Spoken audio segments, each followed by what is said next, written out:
This is NHTV2, North Haven Government Television, a service of North Haven Community Television. The following program is brought to you through the support of the Town of North Haven.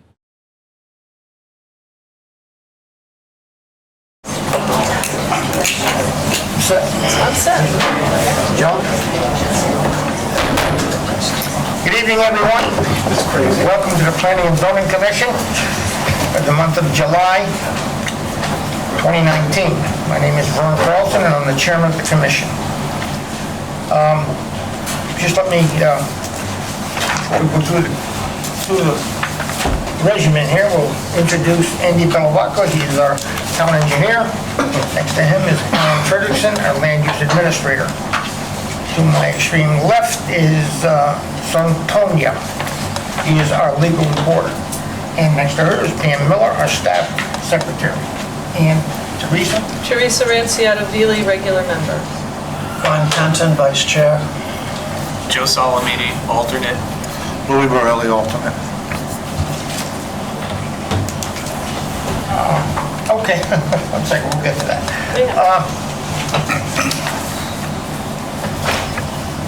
Tonight we have some public hearings, and the way the public hearings work is that we open it to the applicant, then to the commission, and then to the public.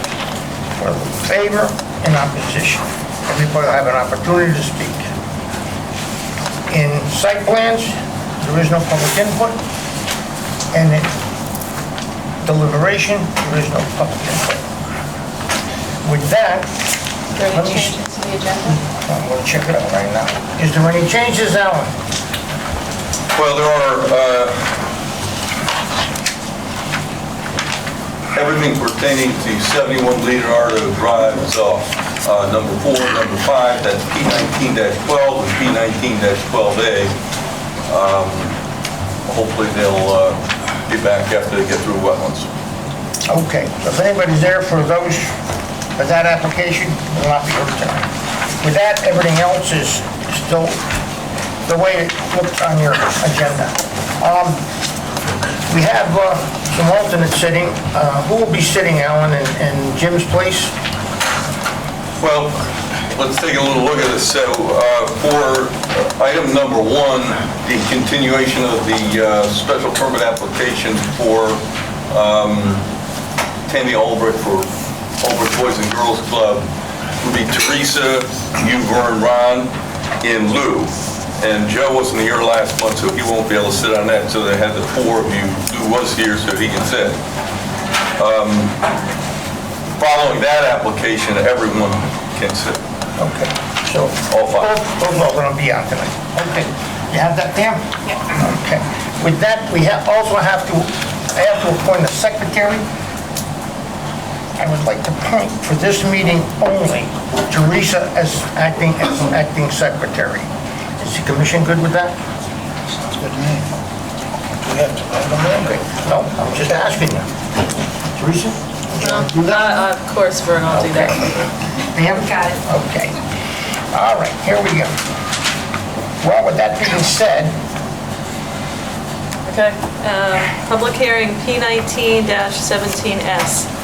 Continuation of the special permit application as authorized by section 2.1.1.5A of Tammy L. Ulbrich, applicant, Hope Christian Church, owner relative to 211 Monowese Avenue, map 18, lot 75, plan entitled Proposed Re-Subdivision for Calvin and Naomi Bacon, land of the Gospel Tabernacle, Inc., 211 Monowese Avenue. Assessors map number 17 and 18, Route 75, Fitch Street, and Judd Drive, North Haven, Connecticut. Prepared by Diversified Technology Consultants, dated 9/24/98, scale 1 inch equals 40 feet, R40 zoning district. very good. Someone here to speak for the applicant?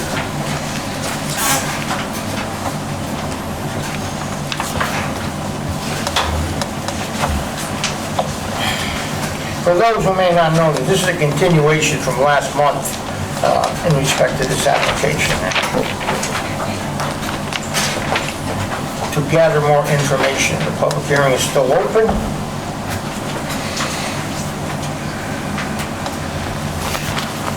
That's gonna turn out. My left touches. Yeah. Can you get that back just a little bit so the public can see that?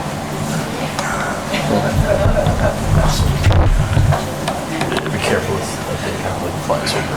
Okay. Sure, that's good. Yeah, that's good. You all right? You guys can see it all right? Okay, good enough.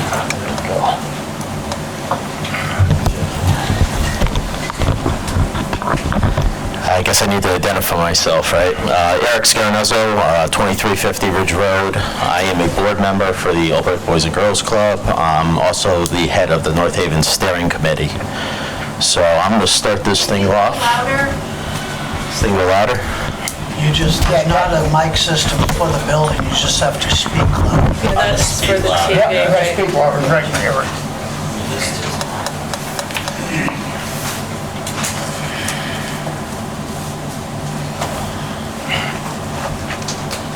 Okay.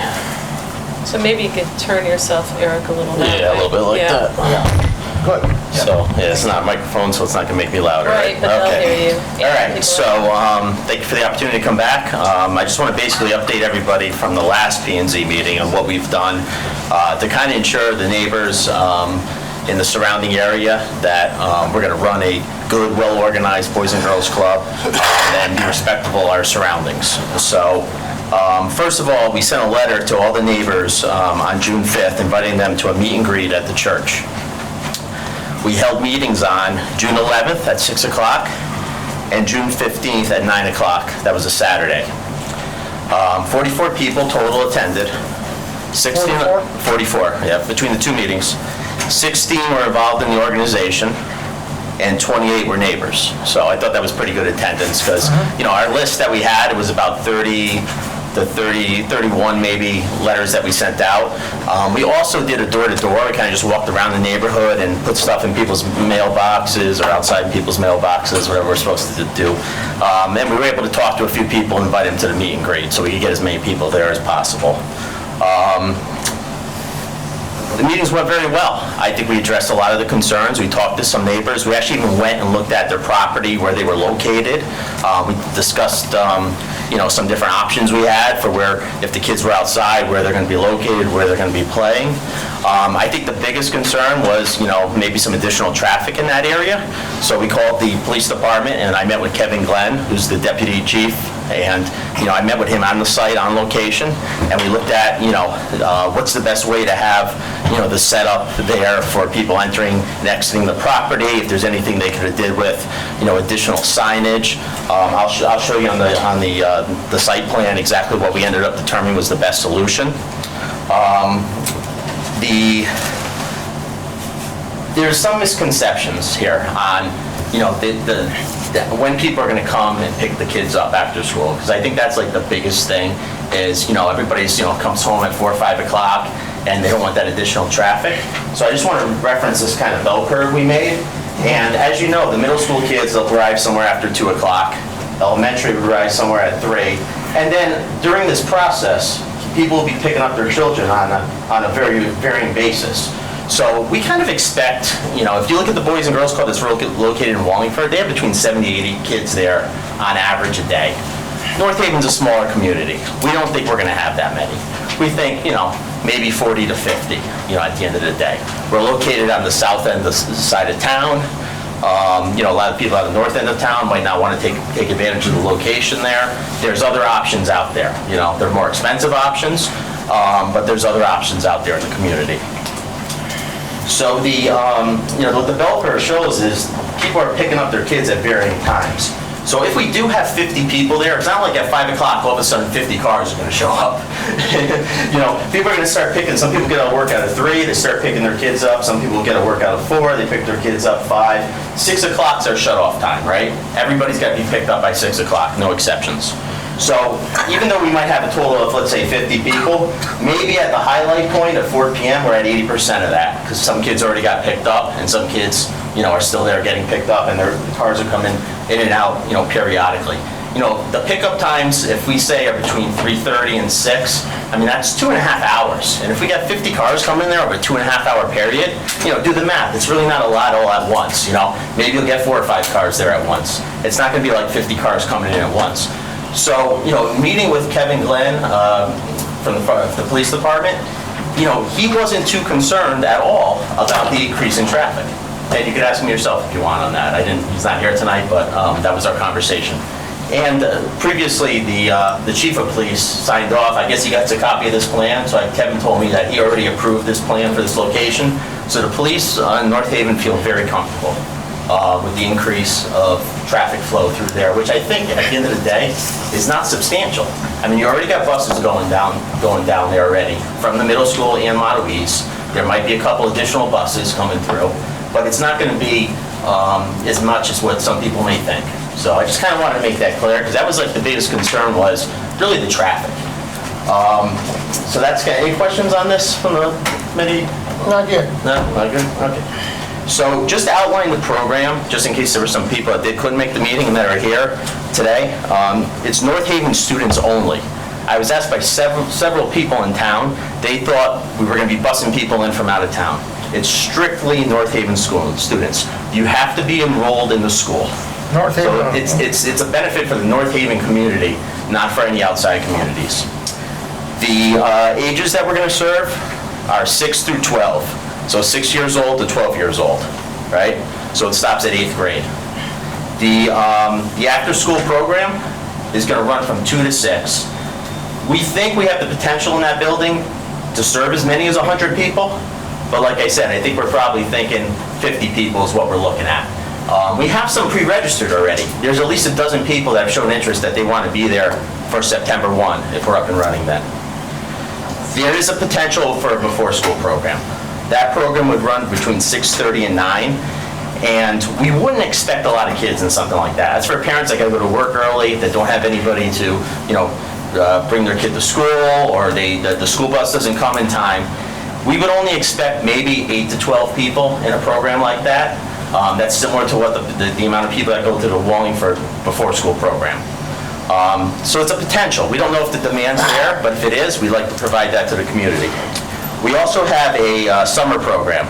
Again, this is a potential program depending on the demand. That would run roughly, these are how it's running this year. Date-wise, it's June 24th to August 17th. So that's typically the time period it runs, and it runs between 8 a.m. and 5 p.m. Obviously, depending on when school ends and starts, it might change a little bit, but it's roughly that period of time. And again, we would think that would be similar to the after-school program, where 40 to 50 people could possibly be there. Now, I want to take a look at the site plan for a second, just because I want to point out a few things that we've been working on and that we determined from the last meeting. So, this is I'm sorry if everybody can't see, but this is Montauk Avenue, and then this is Rock Road. There's an entrance on Montauk Avenue, and there's also an entrance out to Rock Road. The plan is to make this entrance in a one-way entrance. So what would happen is people would drop their kids off in the morning, or the school buses would come in. This would be the entrance to the facility. They would pull up here, the child would get out, or actually, I take that back. They would come in here, they'd park their car, they would walk their child in, and then after they drop their child off, they would then take their car and they would exit on the rear entrance out to Rock Road. So we want to make these one way so we have a nice steady flow of traffic. Now, as the kids are getting picked up during the day, in the after-school program during, let's say, that 3:30 to 6 o'clock, if they're outside doing any type of activity, we're going to have them located here. So this is the back side of the property in the right corner. So that would be their play area. So now some of the people that were very concerned about this, they live on the Rock Road side, and I will say, what's nice about having them play in this area is that it's probably 300 feet to where those houses are located. Not even the houses, probably the back of the property line. I mean, that's the size of a football field. I mean, I don't think if I yelled at the top of my lungs, I don't know if you were at the end of a football field, you'd really be able to hear me very much, So I think that's a way to control the noise, if there is noise. Everything's organized. The programs are very organized here. It's not a free-for-all. Kids aren't running around. If you're outside with supervision. If you're inside, you're supervised as well. Again, the facility, if you walk into it, it's gigantic. We do a lot of things inside. The outside play obviously wouldn't be in the middle of winter, so there'd be 3 or 4 months probably where the kids wouldn't even be located outside. So one of the concerns by some of the people that attended the meeting was the noise level in the area. So I think that's another important thing to address. The other thing I want to really address that we talked about in the last meeting is, the tremendous need in town. And, that's why we want to put it here. We really want to be able to help out the hardworking people in North Haven, the people that have multiple kids that can't afford normal after-school care or can't find after-school care. So right now, there's no middle school program in existence. If you have a middle school student, they're on their own. There's no program that they could go to after school. There's no affordable program. The YMCA has a program within the schools. It's very pricey when you compare it to the program we have in place. Our program is very, very affordable. And, North Haven it's a great town, and we, people might consider us a little well off, but we have a lot of people that, are struggling with bills and stuff like that, single parents and so on. So, again, I'm not going to talk forever about the programs there, but what we really do is our job is to really make these youths better, make them into better people, help them to excel in school, give them guidance. If you want to hear more about this, I'll have Carlos or Tammy come up. They could obviously speak much more passionately about this than I can. So,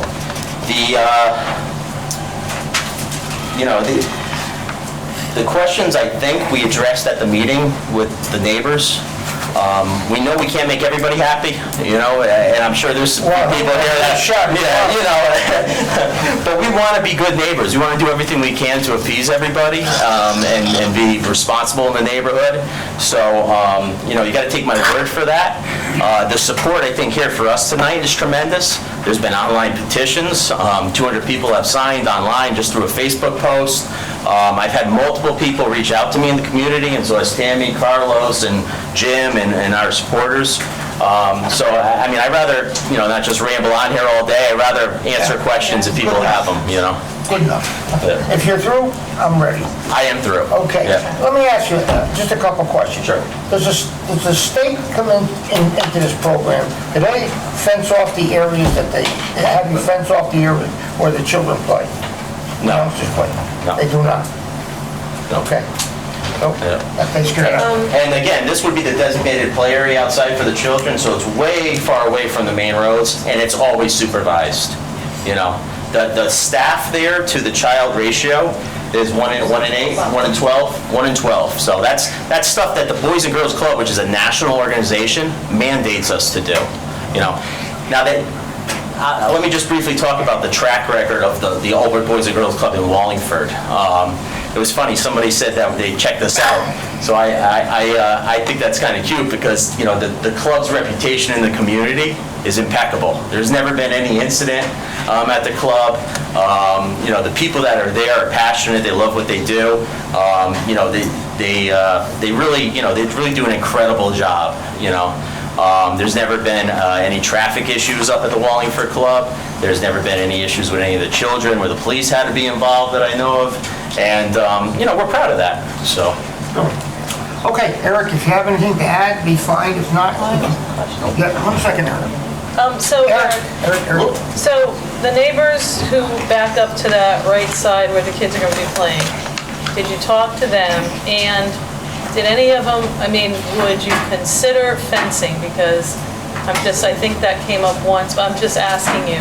Yeah, no, we definitely talked to the neighbors located here and here. I believe they're both here tonight. And we are willing to put a arborvitae's wall here to kind of shield off their property. That's something we would pay for ourselves. We are a nonprofit, but we're willing to do that as a gesture of good faith with the neighbors in the community. That would help screen the view and the sight of the location and the activities going on. But we're open to negotiations or talking to people what the best options are. Okay, yeah, and one other thing I was going to ask you too is the morning program. That's, is that something that you'd be open to maybe not getting at this point if this board discusses it? Well, the afternoon is a must. Right. The morning program, like I said, we don't know if there's really demand for it. That's why I said potential. I will say, a lot of the, it's it'd be a great thing to have in the community, though. I mean, a lot of people, you know, are these kids by themselves early morning? You know, what's going on now? A lot of people go to work early.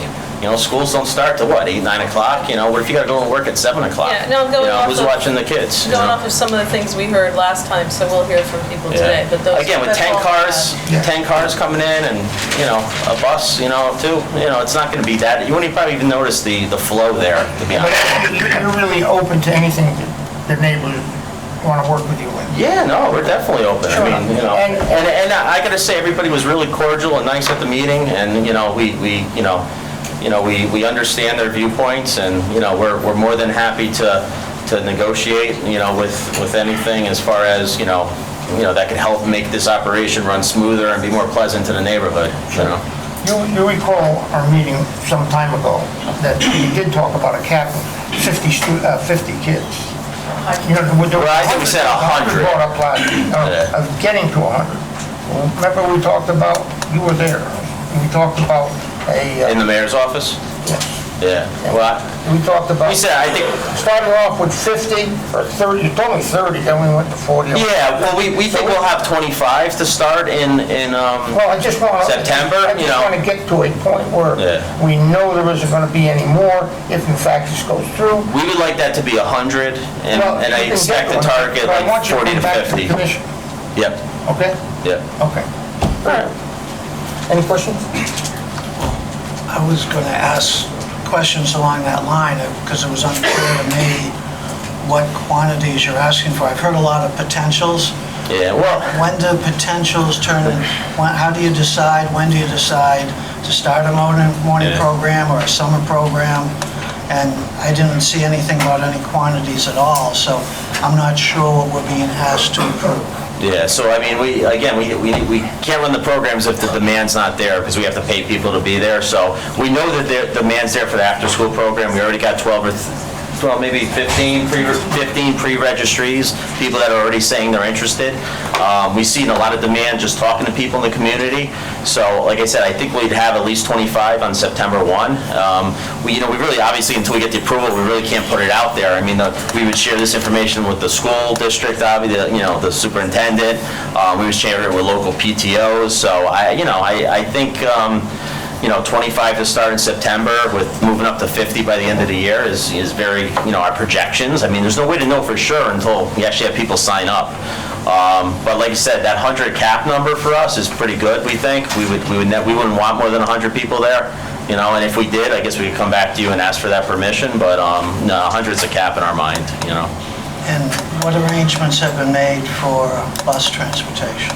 The superintendent's been very receptive. Anita Anderson was here, she's been our advocate. If you want to talk about, if you want to address the school, the North Haven school system, I'd probably say call her up there and ask that, but they think the demand's there, they think the need's there. They're behind us with this, I'd have her speak on that, instead of myself. So it'd be up, if the program got approved, it would be up to the school to arrange to have buses drop kids off in the afternoon? Yes, we would work with them on that. Or pick them up in the morning? Yeah, exactly. And I mean, already there's buses that come down that way. I guess there's a depot or something that's nearby where the buses have to come down that way already. Mount Louise is right around the corner. I mean, you don't really see it in this site plan, but Mount Louise School is right there, if you're not too familiar to the neighborhood. So, literally, not that they're going to walk there, but they're right around the corner, But the buses would pick them up and drop them off, That's all the questions I have for that. And that's the other thing too, if Mount Louise is probably going to be have the most kids at our location, those cars are already driving by, It's not like, if 20 to 50 people are from Mount Louise School, those cars are already driving by these roads, So, you got to take that into mind too when we talk about the traffic situation, Okay. Joe? You good? Lou? I'm all right. Okay. Good enough. Thank you very Good much. enough. Anyone else want to have a speaking to address the commission and the audience before we turn it over? Yes, I'd like to say a word or two. Sure. My name is William Wadsworth, live in Lighthouse Point, Florida in the winter, and I'm here in the summer. And I know a lot about the Ulbrich family. That's why I'm here. I've seen what they have done in the community for many, many decades. I knew the most senior Ulbrich, who passed away half a century ago. I knew his son, and I know the current family. And I know that anything that they do is going to do a world of good for the community. I particularly like that. I own a shopping center right up the street in North Haven, and I've owned for a couple of decades, and I care a lot about this community, and I do know that they have been marvelous to any place that they've been. They have a nice facility here themselves, and I just I would trust these people a million miles. Thank you. Very good, sure. Okay. Thank you very much. Yeah. Is there anybody, no. 1 second. We're not into the portion of the public input. We want to know if there's anybody here with you that wants to tell us about your organization that's in there. I think I covered everything. Tammy, would you like to speak to us? Whatever, you know. Tammy Albrecht. I'm the board chair for the Boys and Girls Club. I've been involved in the organization for 3 years. We would like to appease the neighbors. We know there's a tremendous need in town. We don't know how big the need is because you never know until you start what it actually is going to be. So I do believe that we have a lot to offer the community. We help train the youth to go forward. And the last thing that I would like to say about the morning program, I know you have some concerns about it because it is a morning program. The kids are inside during the morning program. Okay, so that's one thing that I think you should know. We feed them breakfast, we help them with the last of their homework, and they play board games until they go to school. Okay, so there's not a lot of ruckus going on early in the morning or anything like that, so just to alleviate that. Okay, very good. Okay, thank you. Thank you very much. Have anybody else? Okay, good enough. Okay, I'm not sure which way we should go with this, but we'll go. Anyone here would like to speak in favor of this? By all means, miss, step right forward.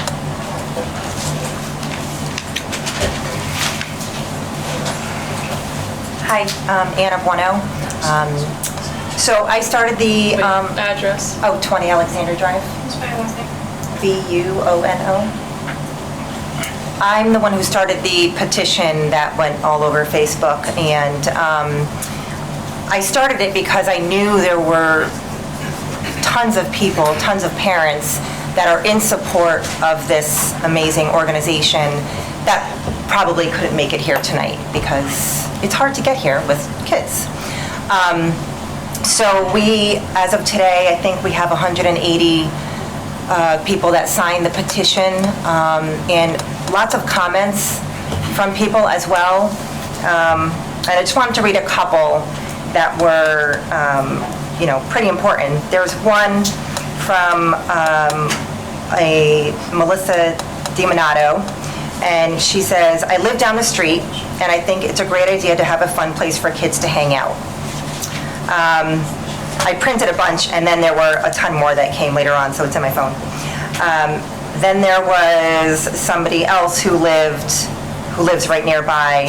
As a local homeowner, I fully support this program. So over and over, there's tons of comments for people that are in support, whether they have children or not.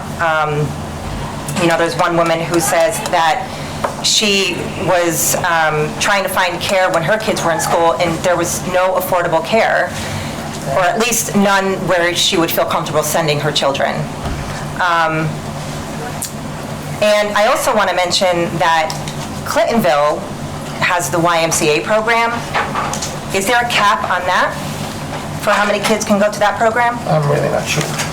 So I think it's hard to put a cap on something like this. As a parent, you know, if they got to 100, which would be amazing, I think it would be amazing for parents to have this option. And then I'm 101 and you're telling me I can't bring my kids there? I mean, I don't, if there isn't a cap on other places in town, why are we putting a cap on the Boys and Girls Club, which is an amazing national program that has the history behind it, especially, you know, the Olbrich coming in here from Wallingford. You know, and I guess that's one of my questions. Do daycares in town have a cap? I know there's one right on Peck Street that has 70 students. Do you think there should be no cap, just as many as you can get in there? No, there's obviously a number of people, there's obviously, the fire department says there's only a certain number of people that can be in there, right? We don't know what that is, but, you know, we were thinking of a cap to satisfy the commission. Right, but you said 30 and then you said 50. Well, no, that's what Eric and I had discussed. Okay, We had discussed all of these things. okay. I think, I'm just feeling 30 and 50 would be a hard number to put a cap on, I think. Okay. Because I know myself, probably a good 20 parents already that would absolutely have their kids go there. So I don't know, when I heard putting a cap on it, just knowing that there's a daycare right here that has 70 students that go there. So, if you want a copy of these, I can leave them for you. There's additional comments. Without it. Okay. Yep. Okay, thank you very much. Anyone else would like to speak in favor? Mark those at Exhibit 1. In the back? What you have. Hello, Dottie Starkey, 1480 Hartford Turnpike.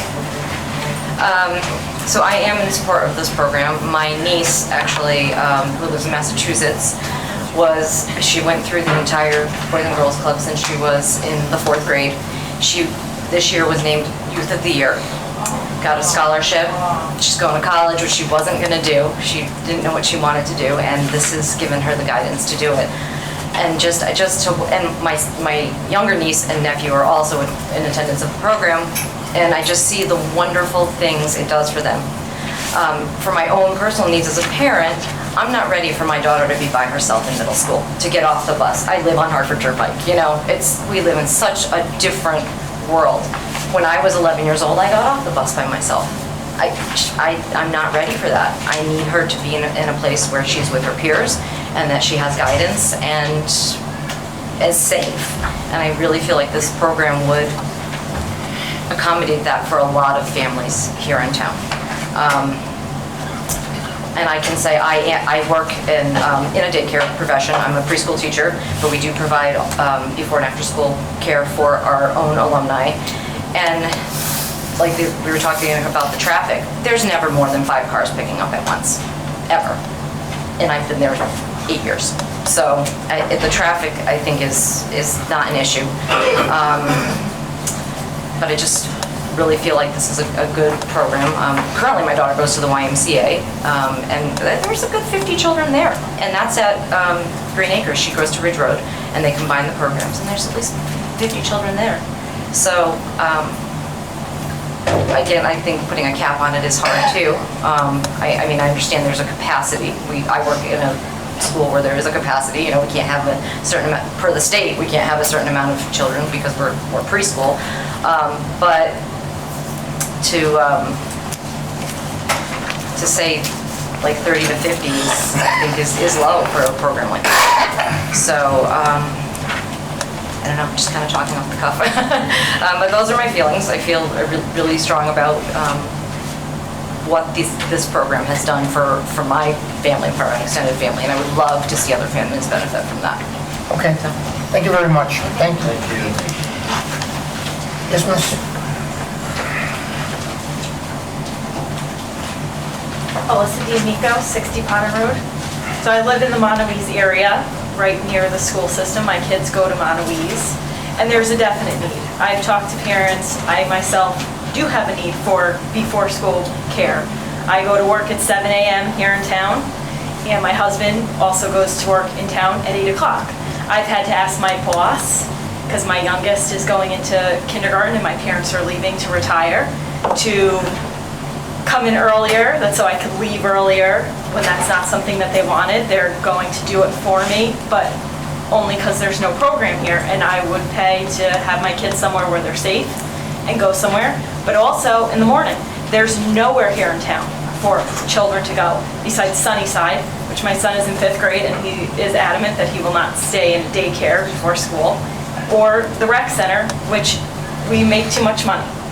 We don't make a lot of money, but we make too much money for the rec center. So there's a definite need to have the children go somewhere where they're safe and where we can still go to work on time and then get out at a normal hour. On that little bell curve, I get out at about 3:30, 3:45. So I would be picking my kids up at 4:30 most days. So there's a definite need. It's something that's not been addressed in this town ever since I've been here. And I think this is a wonderful program for them. They'll be safe and they'll be where I know that I can find them at any time, so. Good, thank you very much. Pardon me, what was your name again? Alyssa D'Amico? Thank you. 1 second. Anyone else back there in the audience? Okay. Oh, Mary. You want to speak in favor of this, Mary? Yes. Yeah. I don't mind, step back.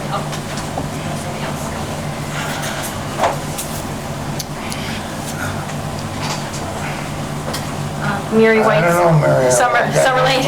Well, I got the notebook, yeah, but it's not bad. I think it's for all of them. Well, I actually have something else too. I don't know how we want to handle it, but, so I am in support of this. I do live in the neighborhood.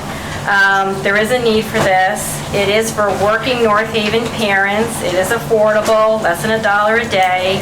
I would like the applicant to please give more of an explanation as to what the programs are, because I think that to hear that, oh, it's a national program and it's great, I think we need to hear what are these programs. I heard there was leadership, STEM, which is science, technology, engineering, mathematics, but what else? What are these programs that are so fantastic? I think we all need to hear that. I think as far as the cap is concerned, I think that the commission historically does not kind of do that to businesses as they present their applications before you. You're not in the habit of telling them how big they can grow, and you know what I mean? So I would say you should be cautious with that, and maybe if you wanted to do a cap, maybe the cap should be equal to the capacity, like whatever the fire marshal says and what the building can handle. So what I wanted to say is, it does sound like they are working with the neighbors. The arborvitae wall is good. I have arborvitaes on my property. They work great. The before school program, we heard there's going to be breakfast and games, board games. It's an inside program. I don't think they should fear that. But what I wanted to present, and I don't know how to do it, is I have a video here. And the video is of middle school aged kids riding bicycles on Pool Road, okay? I don't know if I could show it to you guys. Just a verbal explanation. A verbal explanation? That would be wonderful. Okay, I will do the verbal. So anyway, so this individual, Katie Sayak, posted this on May 16th to the North Haven Community Facebook page. And so what I'm looking at is from the point of view of what I believe is a student in the bus. The bus driver is not recording this. So what I'm seeing is several what appears to be youth, males. They're riding their bicycles in the road in front of the bus. They're weaving on both sides of the road.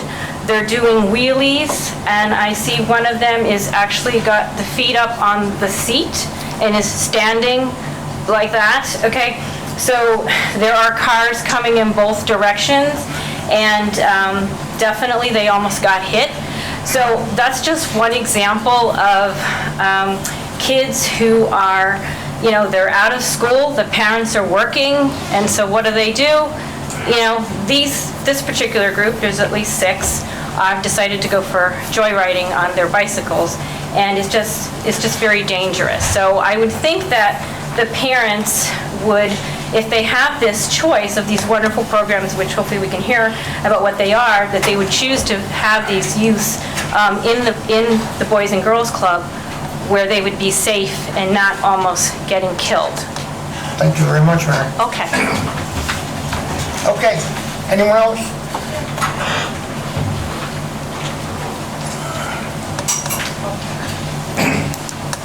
Hello, Ross Gambardella, 1014 Hartford Turnpike.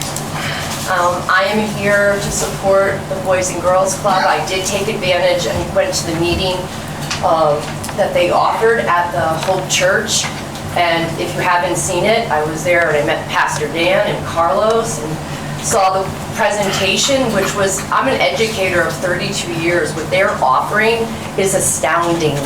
They're nationally acclaimed programs, they're proven winners, they're offering a safe place for the people of North Haven that you just heard, that 2 people are working, they make just a little bit more, you almost get punished for that. When you make a little bit more, you can't take advantage of a program. This is so affordable and it's successful, it's a proven winner. So I am in total support. Okay, thank you very much. Thank you for your information. Anyone else? Yes, by all means. Pastor Jim Detweiler, D-E-T-W-E-I-L-E-R, 1 Hemingway Road. And I am the lead pastor at the Hope Church. I just want to mention that in a atmosphere financially in our state where we never know how much state money is being cut to towns. We hear that all the time about state money being cut to towns and about services being needed by different communities.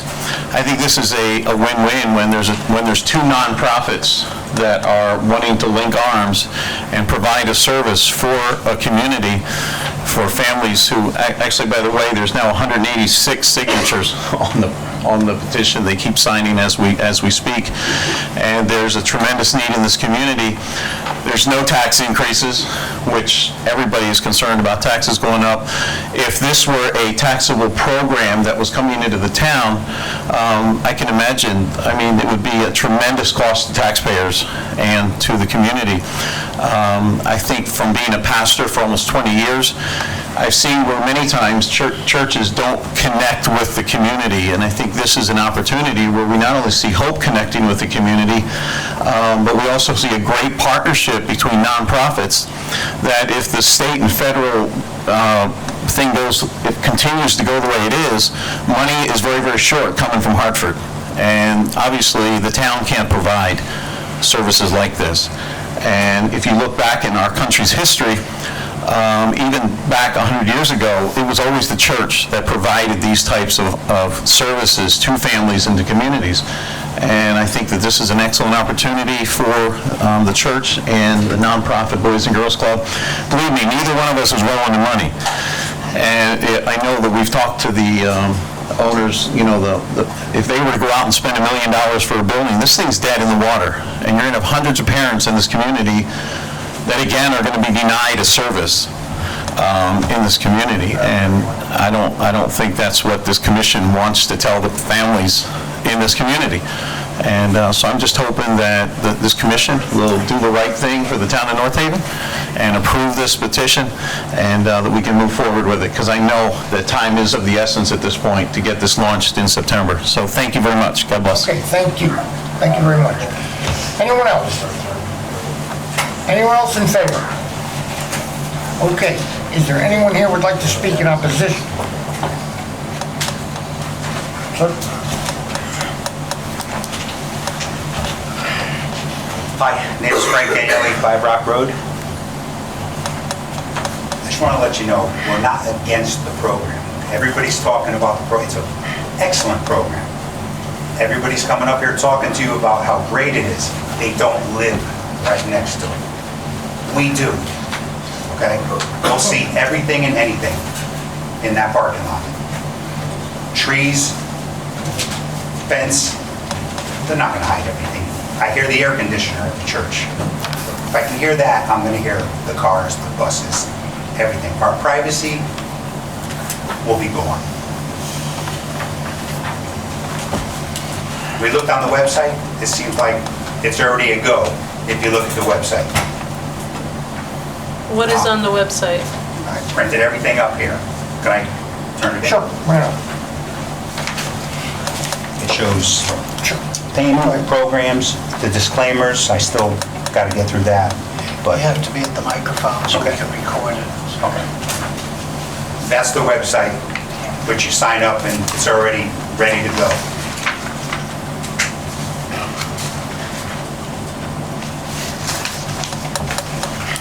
We went to the meet and greet as you requested they do. We went there. They fielded our questions, our concerns. We still were asking questions, caps. And as you hear everybody saying, I want all the kids to go. So we still don't know how many we're gonna have. And I think it's gonna be bigger than just 30 kids. I asked questions. We don't know how many into the room. I wasn't too happy with Jim's answers to us as we were asking questions, that if, how many kids were gonna go to this program, and he reminded me he didn't need zoning to have 200 daycare kids and 600 parishioners. So is it, is it a tactic? I don't know. But we're concerned, it's our home, okay?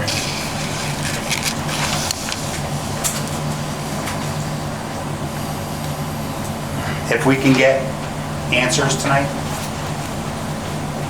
of how many,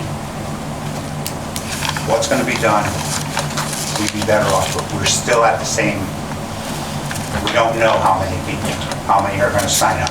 So where are you on the? We are 5 Rock Road. We see everything. I tried to remember where The you were, church okay. parking lot. And that's where is that where the arborvitaes were proposed? Sure. Okay. 5 to 10 years, the arborvitae's will block everything. Well, okay, so I'm gonna ask you some questions. Is there something you would prefer or you would find more acceptable? What could be more acceptable than I don't know. putting it somewhere else? Okay. No, that's valid. I guess I was going more toward a fence, but I didn't know. A fence, a 6-foot fence, what's it gonna block? I still can see from my deck of my house. You know what I'm saying? Everything's in view. Frank, is there anything that could help, in your opinion, short of it going somewhere else? I mean, are you open to talking? And say you went for a cap of 50, We're just trying throwing it to out. make this thing work for everyone. We're open, but they're not in a position to be on the minimal side. So, you put money into a program, you're gonna make it flourish. So that's my point. They're willing to have just 30 people, 40 people, and that's it? I don't know, I'm asking you, I guess, I just don't think, you need to have more to make a program work. And there's all unknowns. Could this, as you requested, they come to the board if they want more? Well, does that happen? Do they get the 100? And then all of a sudden we find out there's 50 more and they come to the board. And before you know, how many people are gonna be there? Well, that's an unknown at the moment. Right. But we still have discussion going on in respect to this. But would you rather have the unknown or the known? Concrete answers would always be. We'll try to get it for you, Frank. That's what I want. Thank you very much. Thank you very much. Thank you very much. Yes, miss.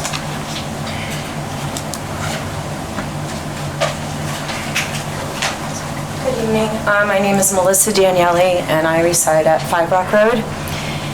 I'm kind of taken back by Eric's presentation because I too agree that this is going to be huge. North Haven needs this. It's $135 a year. I think there's going to be a lot of children. And if they're all saying there's a need, you have a petition, you had 200 names or close to 200 names, that's just a Facebook page. So let everyone else in the neighborhood know. Have a flyer go out, all the schools find out.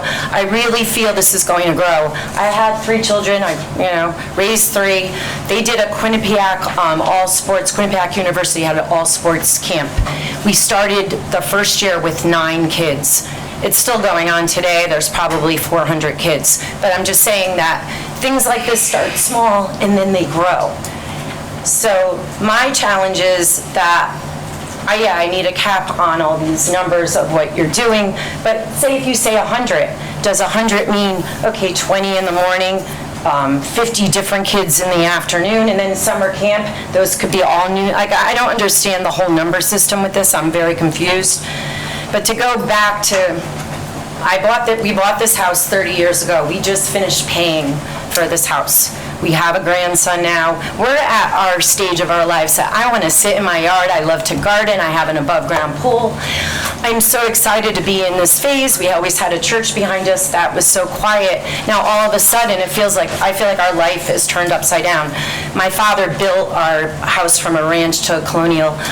He passed away a few years ago. We have so many unique things in the house. It's not like I want to just pick up and move because something has changed. I have roots here. It's very important to me to stay here, and I'm very upset and I'm not happy with this solution, and I just feel that North Haven has a need for it. I would even help out to find a new location for this place. I've taught children all my life. I taught at a dance studio.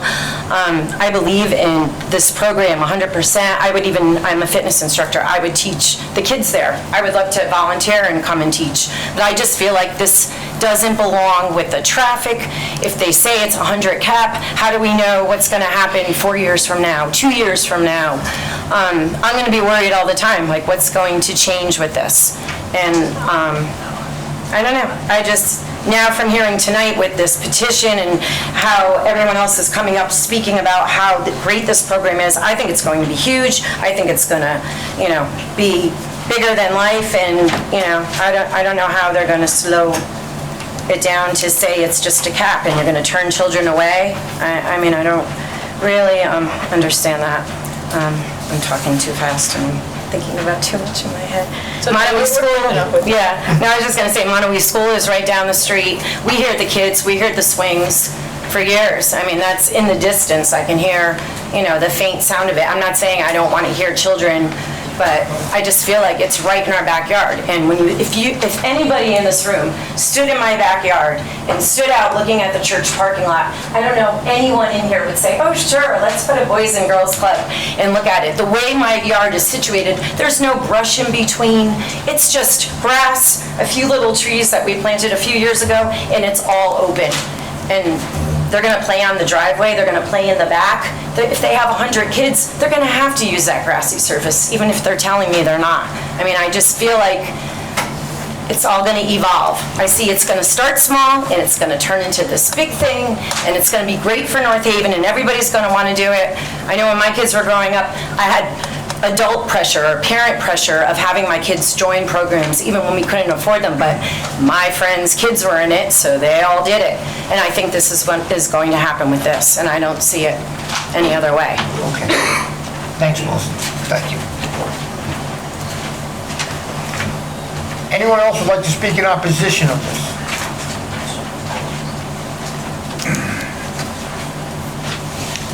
Hi, Mike Moreno, 11 Rock Road.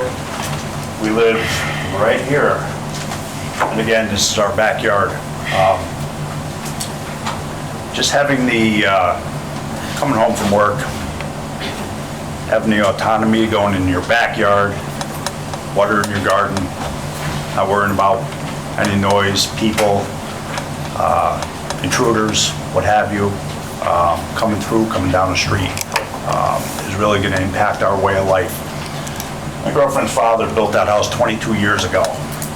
He's since passed away, so it's a legacy to her and to myself as well.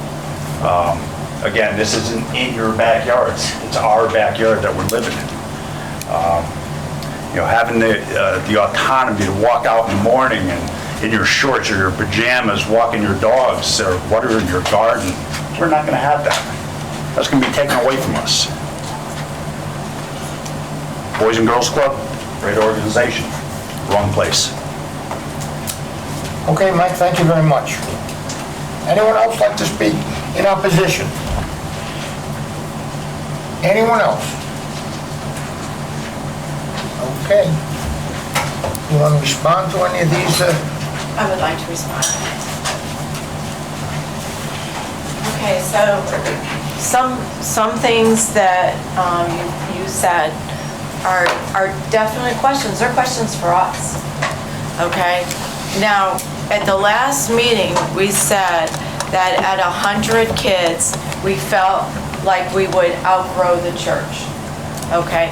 In Wallingford, we are zoned, and we are able to put 220 kids in 5,000 square feet. At Hope Church, we're gonna have 7,000 square feet. 100 kids is all we want in that space. That's it. That's the max for us, is 100 kids in that space. If it gets anywhere close to that in that space, we have to go to the other side of town and find another site. Now, the reason that we're at Hope Christian Church is we have delved into what is affordable throughout the entire town of North Haven. And this isn't something we just started. We have gone through and looked through everything. The reason, Melissa, why I recommended and we went with the trees is because of the way your pool deck is. On the back, your pool deck is above. And so the trees that we looked at are the ones that go to 31 feet tall. Okay? So that would prevent a bigger barrier there for you if you're on. I stood at the church, walked by the front to figure out what that space would be so that you're right, the fence isn't going to be tall enough. The fence is definitely not going to be tall enough. So that's why we felt like the trees were the best option. We already have had a landscaper out there. We've already had our marketing and resource development person look into trees so that we could make a quick decision in the event that this was passed. In terms of the programming, we have a sheet on programming. We're highly regulated youth development programming. We have just made a partnership with Junior Achievement. We have a partnership with Yale. We have a partnership with Quinnipiac. We have a partnership with Choate, just to name of the few. So the kids are not always at the library. We've already been to the North Haven Library and have a partnership going there. So our kids don't just stay in the building. They go, they do field trips, they do things. It's not like we have 100 kids. And when they're outside, not all 100 kids are outside. We have 4 designated rooms at Hope Christian Church. One will be a craft area, one will be for music lessons. One is going to be a tech center that Paul Mitchell is already ready to put in an entire tech center there. So we have a number of things, and then we have one additional room we're waiting to see which program fits best in there. But we have leadership programs. They happen 2 or 3 times a week in the afternoon. They have to do their school homework after school in the club. So this outside thing that is becoming this monster in the room today is really a very small portion of the time that the children have at the club. So I'd like to go ahead and just present a document on the programs. These are the key programs we're running right now. If there's a special interest, and one that is not on here that we've just recently made an addition to, is our STEM program. And we have New Haven Manufacturing Association is stepping in, Jameson Scott. We've got another leader stepping in on work achievement, placing kids in work environments, and then Junior Achievement is not on here yet.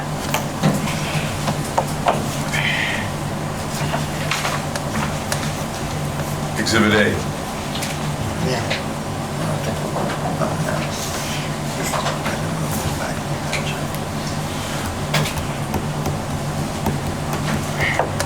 Okay. On behalf of the commission, just like to speak to one issue about limitations on people in the program. I've been here 14 and a half years in this position. I do not believe a school or child-based program center has ever been approved by the Planning and Zoning Commission without a limitation on the number of students or participants. So it would be vastly the majority. There may have been one that slipped through somehow of a minor nature, but the norm is to impose that limitation. And if there was a request to increase it, decrease it, what have you, they need to return to the board for that. That was the thinking, this was talked about, as you know. But let me finish up here. Is there anyone else? 1 second. Is there anyone else who has not spoke, who would like to ask a question, has a comment, or has anything to say? This is the time to say it. Okay.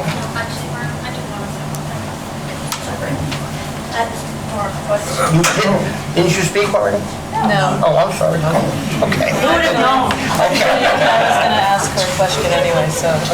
My name's Anita Anderson, 32 Sheffield Road. I hear us talking about how many students will be using and what the cap would be. My question, and like Marita, I'm fully support of this program. It is a need that we need in school. We also look in our school district, and I'm also looking at things, the music program, the crafts, the art, to kind of take kids another level from once they leave the school. You say we want a cap when you're saying 100 kids. I may be wrong, but is it true? You may not have 100 kids all at one day. Those kids are staggered on the days that they are there. And I think that's an important point to bring up, that may be staggered. So one day you may get 50 kids, another day you may get 70. And it also is going to be a program that, yes, a lot of parents are looking for. I will say that I'm also the Board of Education Chair, and I have received several calls from parents whose children are coming into the district, Montouillet specifically, where we're adding a fourth kindergarten class to. They ask about the program and where it was. I'm sorry, I lost my train of thought with that. It'll come back. So my point is that these kids will be staggered. It's not going to be 100 kids. It's not going to be 70. And also, now I know where I was going.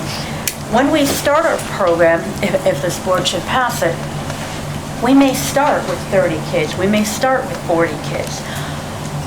We may start with 50. And then internally, we may say, maybe we need to stop at this amount of kids because we have to have one person for every 12 students, and maybe economically, we can only keep it at a different rate. But at this point, I think there's an unknown for that. And when I look at it as an unknown, I also look at it as, I have talked to our superintendent of schools, and we're looking at busing. And that unknown would be how many buses would be needed if that cap was up there. Currently, we're looking at busing. Our current bus company, and I know I've said this previously, our current bus company has, their depot is right in that part of town. So they will have their buses going to that part of town. So say they have Green Acres. Our goal is to say, okay, we've got kids in Green Acres who are going to go to the Albrook Boys and Girls Club. So they'll take those kids from Green Acres, and they would have to go through the whole dropping off of the other kids, and then they go there when they're on their way to their depot. The middle school already has buses going that way. There would be nothing added for the school buses. They're just going that way. Same thing would happen with Ridge Road and Clintonville. We would look to see if we could have the bus company drop those kids off at the end without, and I'll be upfront, without any cost or increase to the Board of Education. These are things that we're talking to about now, and that our superintendent is talking to about with our current bus company. I also do want to say that our bus company bid will be out to bid next year. So this may be something that we can also put in our bid requirements to have the transportation going to New Hope Church.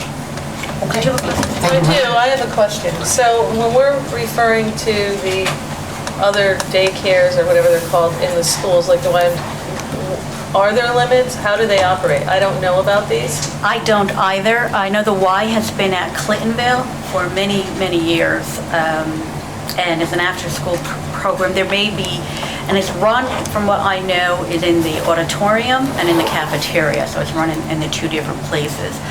And I don't know about Green Acres. I don't know if anyone here knows about the Green Acres. My daughter does attend Green Acres. The Y? Through the Y, yes. Yeah. Okay, so you can't do that. Sorry. So they operate within the schools. Now, it's not a question for you, but perhaps I'll ask the people from the Boys and Girls Club why that wasn't a consideration at Montaukese. Because then it certainly sounds like it would take off a lot of the pressure on the church. I actually could probably answer that, because Okay. we wanted to include the middle school. We felt that the need was including the middle school students into the Boys and Girls Club, where I believe at Montaukese, when we look back, so we're going back a while back now, there wasn't enough room, there wasn't enough empty space for them to utilize. But like you said, they can answer that better than I can. Thank you. Thank you. Okay, thank you very much. Anyone else, one second. Anyone else that has not spoken would like to speak? Okay. Eric or Jim, either one. Go ahead. Okay, so we are formally asking for a maximum head count in the facility at 100. So that's what we're requesting. When you join the Boys and Girls Club, you become a member, right? So you pay a fee to be a member there. So we could have more members than what the average daily showing would be. But we wouldn't allow more than 100 people within the Boys and Girls Club on a given day. So I just want to make sure that was clear. But I know it's obviously at your discretion to figure out how many that you're going to allow us to have, but 100 is what we're formally asking for. There is some fixed costs, involved with a program like this, to really, limit the amount of people we have there. It drives up those costs, obviously, per child. We are a nonprofit. That money comes from three sources. Community support through sponsorships, charity events, grants, and other funding like that. So, we're not a rich club, but, we need to be able to operate in an economical way. The facility is well big enough to hold 100 kids inside, and there's no issues there. Again, we met with the fire department about that, but I just want to make sure that was clear. That's what we're looking for, is 100 maximum in the facility, not members to the Boys and Girls Club organization. Because some people might come at different times. Thank you, Eric. Jim Detweiler, 1 Hemingway Road. Just to clarify a statement that was made, since my name was attached to it, the reference that I made to Frank Daniele about our church in 600 is, obviously our church is growing, and we could have 2 to 3 services on a Sunday, on a weekend, and we could accommodate easily 600 people in that church on a Sunday morning as our church continues to grow. We currently rent our church to the North Haven Camera Club. They meet there twice a month with sometimes 75, sometimes more than that, going late into the night, 10 o'clock, sometimes later than that. We've been a good neighbor. We've had no complaints. We have big weddings there. We have multiple hundreds of people, birthday parties, multiple things. As a church that we do, that's what we do. We minister to our community. And it's, I'm just asking that the church is not singled out in this instant, because, like I said, it's hard to begin to single out the church when we're already doing these things. Are we standing in opposition here at the Zoning Commission because we currently rent to the Camera Club? We currently rent to weddings and other things. Our church is growing. We could easily manage 600 people in that building on a Sunday morning, which obviously is our goal. We're increasing our staff, we're increasing our community footprint, and certainly our goal is to continue to grow the church to the place that we're able to even possibly expand at some point, which we'd be back here again, I'm sure. So thank you for your kind participation, and I apologize to some of the other people that are patiently waiting. God bless. Okay, thank you very much. Okay, with that being said, Alan, anything you want to add? I'm going to close this. No, I just want to be clear, churches are another special permit use in a residential zone or in an industrial or commercial zone. They're subject to the same limitations that have been imposed elsewhere on Monowese Avenue, and it just so happens that many of our churches sort of pre-existed zoning, and they have what I call a grandfathered special permit. There are a lot of uses that are considered ancillary to a school, which is also a special permit, or a church.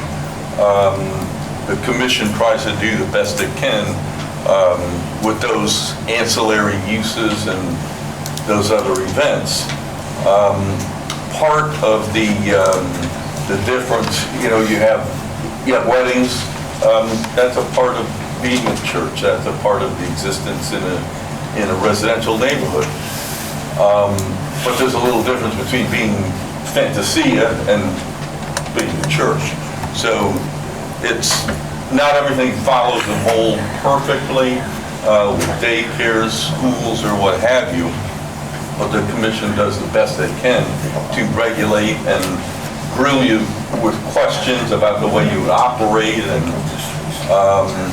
to vet it out. And I think that's just what they're doing. Okay, good. Please, you got any questions for anyone here? I know some of the commissioners do. Well, go ahead, start with somebody else then. Ron, you have a couple questions?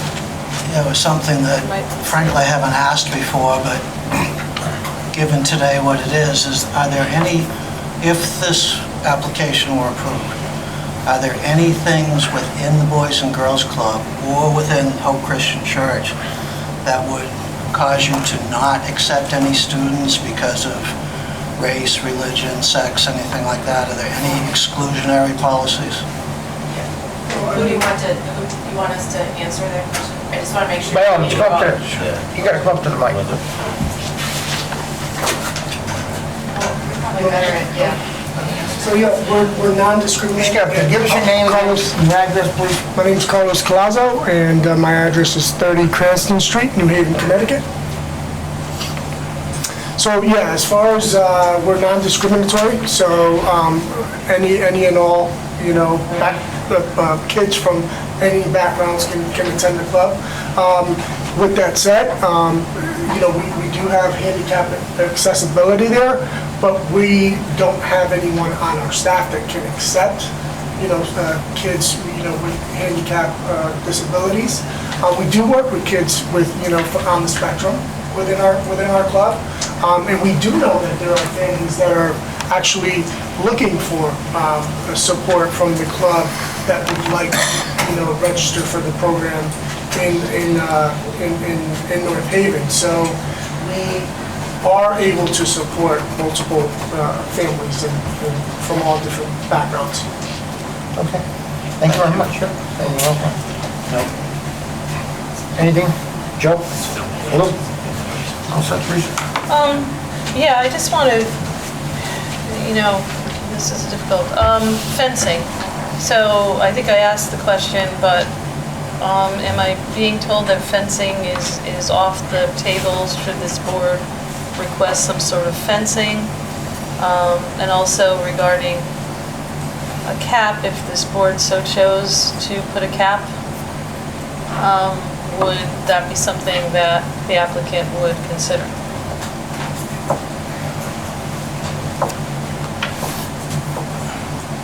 I'm pretty sure it's my understanding you guys are going to impose a cap.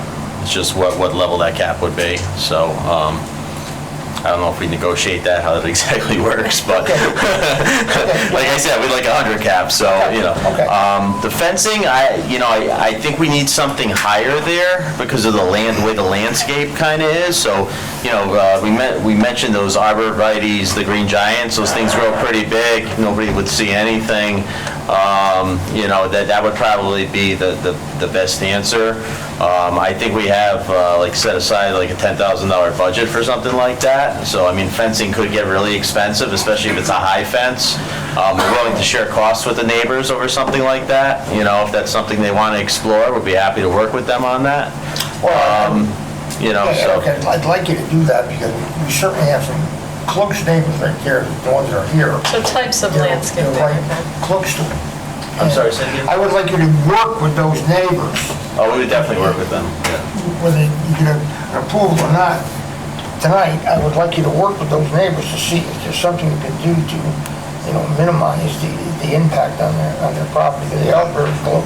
Sure, I think we were talking about the locations of where we're going to play, the flow of traffic, the arborvitae. I think all those things are, like you said, we care about our neighbors and our surroundings here. So, we'll do everything in our power. We stand by our word on what we'll do, so. 1 second. You said you had spoken to landscape architect or something about... That was me. Oh, sorry. Did they... Tammy Albrecht spoke to the landscape architect, and we also researched the cost of the arborvitaes, so we roughly have know what our budget is there. Okay, but did they recommend a certain size and spacing makes a big difference? Well, I think the arborvitae's green giants were their recommendation because they could get tall enough to where, and they really don't require some crazy care. You can buy those 12 inches high. Well, You can buy them 12 feet high. Yeah. That's what I'm asking. And the spacing, you can space them 2 feet apart, you can What space size them is Don 20 looking? feet apart. No, but what size were the purchase price? What size were they? They were 6 to 9 feet. 6 to 9 feet. Yeah, and they grow about 2 to 3 feet a year. I've got them in my yard. Yeah, everybody does, What sort right? of spacing were you thinking? I would say 6 feet apart, so if it forms a wall. Obviously, these aren't skinny trees, they grow wide, so. Thank you. Okay, Eric, thank you very much. Anything to add? Nope, not you, Eric. I had something now. That's it. Okay. Folks, Lisa? I'm done, Commission? thank you. Excuse me. You good? Okay. Folks, the public hearing is closed. So, Ready to go? Yeah, number 2. okay. Well, is everyone going to be leaving right now? Yeah, you folks gonna break up now and be leaving? If you did, I'm gonna take a 10-minute break here. You guys voted at the end? Clear the room. We I'm voted sorry? at the end. So we gotta stay around for the vote. Yeah, You want to hear? if you want to hear what we're gonna talk about, Okay, it so- won't be until the end of the meeting. No big extras. Okay. You wanna take a break? No. Okay, good enough. Bring it on. Item number 2, P19, gotta not talk, guys. Folks, you can't talk. If you want to stay here, you have to be really quiet. You can go out in the hallway, far away, if you want to. Okay.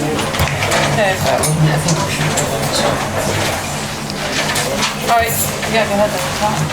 Whatever you want to do, I'm not in charge. Okay. Item number 2, P19-20S, special permit application of North Haven Lodging Partners LLC, applicant Cinemark USA Inc., owner relative to 700 Universal Drive North, map 21, lot 13, plan entitled Proposed Site Development Plans, Hampton Inn and Suites by Hilton, 700 Universal Drive North, North Haven, Connecticut, prepared by Codispati and Associates, PC, dated May 30, 2019, scale 1 inch, equals 30 feet, IL 80 zoning district. Okay. Go ahead.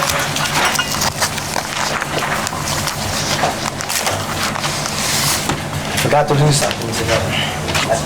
Take the staples out.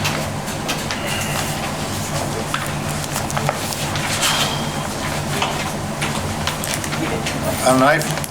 You got a knife? I could use a knife. Yeah, I got one too. Let's see who can get it out first, Lou. Who wants to know what really is? Well, We're all on. okay. It's pretty funny. I have a pretty one.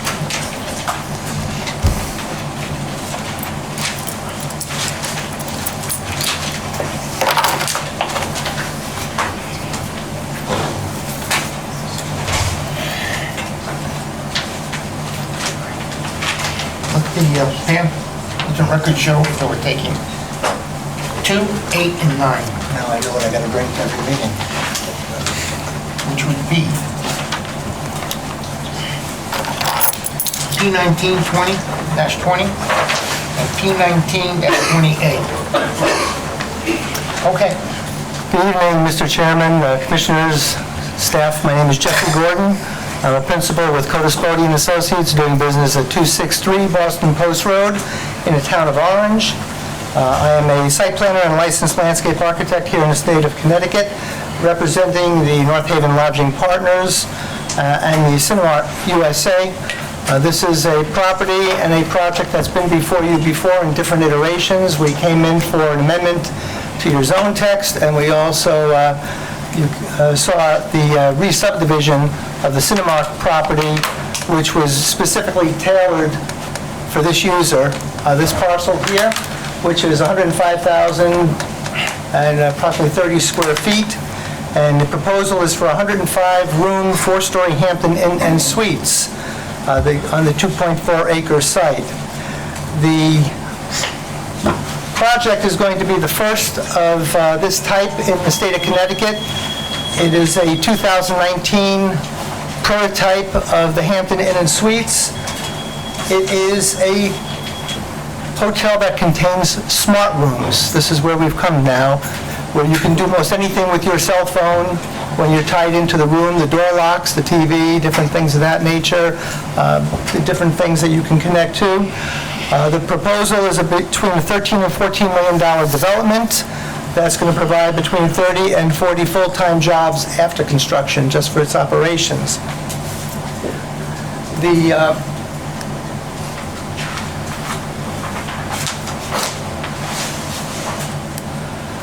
The proposal, as is laid out, will be, the building will be running east-west with the main entrance facing Universal Drive. We'll be utilizing the access drive that exists.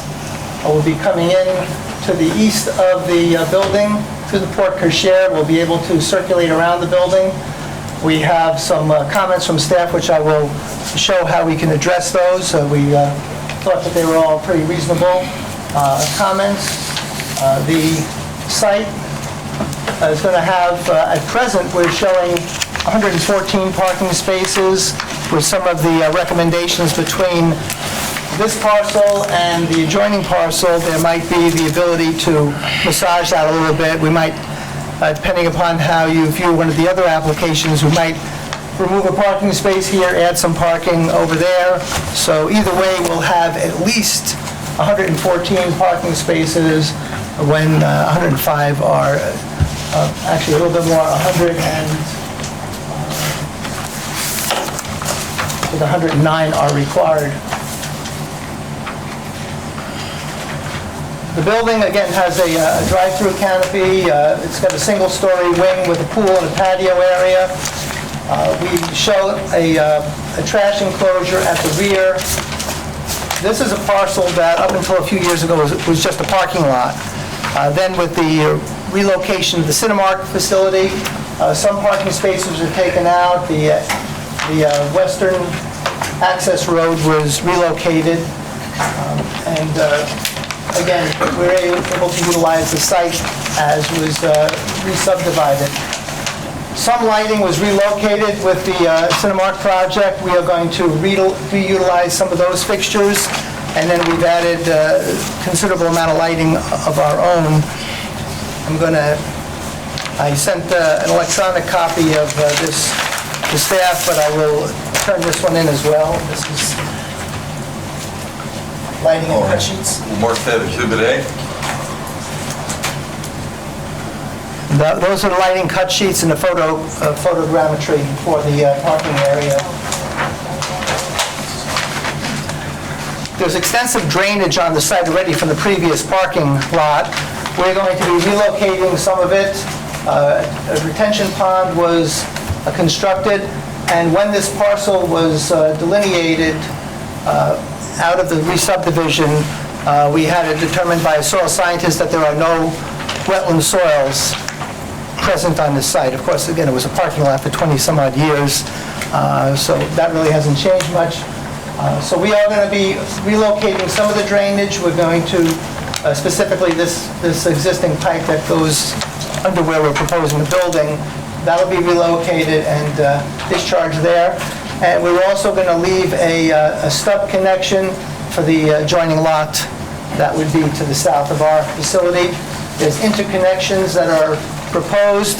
Staff had commented on one of the interconnections, which may or may not be necessary.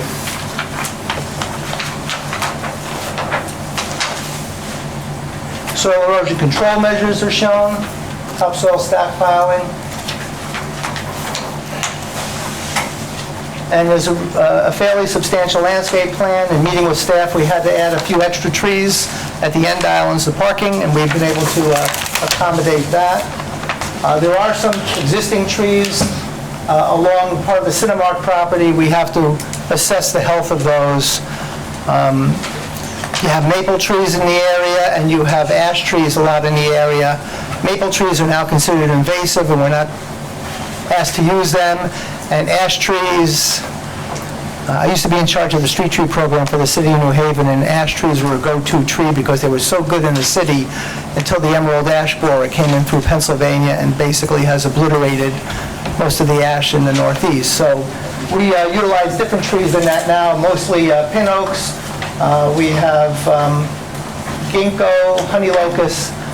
We also have some ornamentals, cedar, magnolias, things of that nature.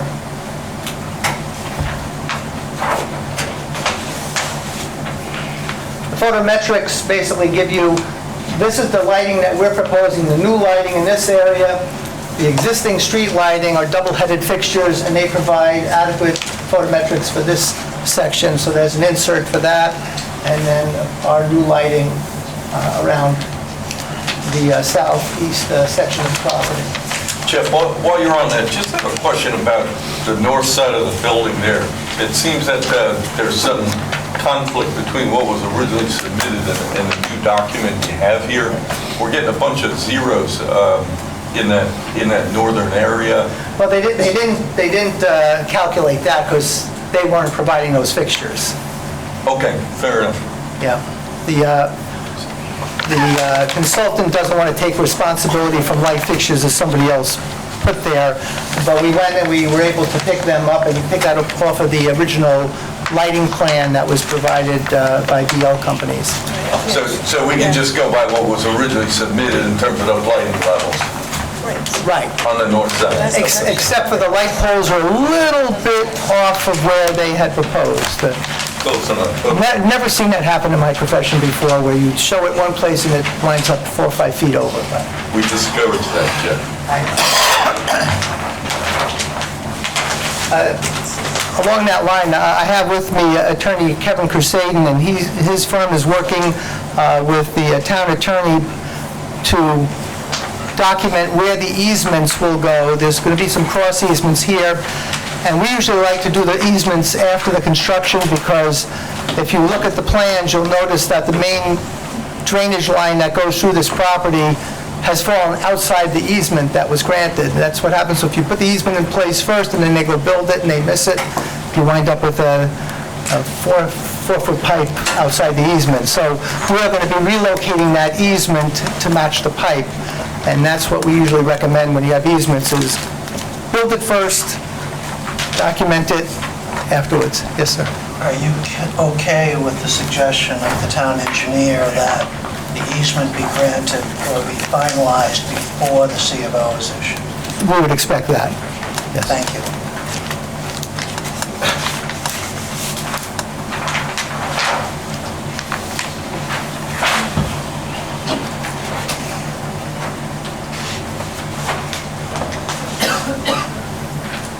Now, what I'm going to show you here is slightly modified than what was originally submitted. Hilton does their review of these plans, and they make certain comments. Staff made its review and showed certain comments. So what we're showing here is if we close off that driveway, we extend this parking spaces here, and we rework the parking over there. That's the other adjoining property would have to modify it in their application. We still have a very nice connection over here along Universal Drive, so there'd be good interconnectivity. I believe there might even be some commentary And you'll be considering Panero, that might require us to eliminate one parking space here, and we grab them back over there. We're certainly working with staff to accommodate whatever makes the flow between the two projects as good as possible. Excuse me, have you had a chance to look at the new proposed plan? No, but it's pretty consistent with what I was expecting, to be honest. Yeah, it was clear that you weren't happy with what was there, but it wasn't clear what the solution was, Right. so. We just said it was awkward.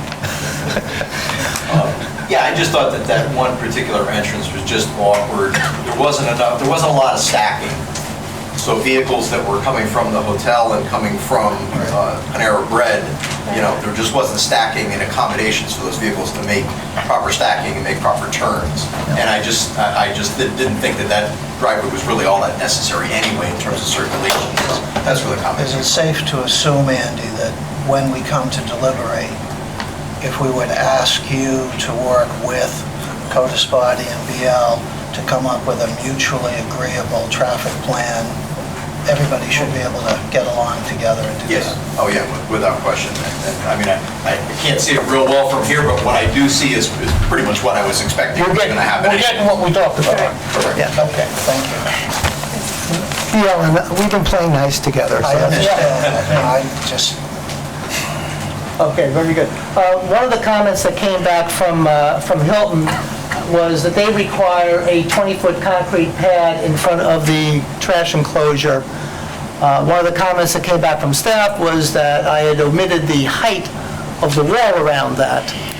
Now, I have this enclosure about 6 inches into the rear setback. I am going to move it back 6 inches so I can make the enclosure 9 foot 4 inches tall, because one of my pet peeves are fences around dumpsters, and the dumpsters stick up 4 feet above the dumpster. It's kind of, why do I have an enclosure?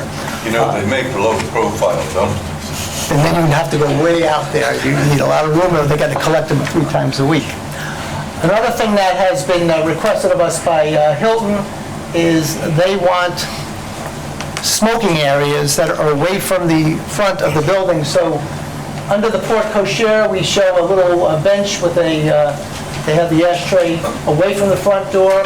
We have a shuttle waiting area adjoining the front entrance.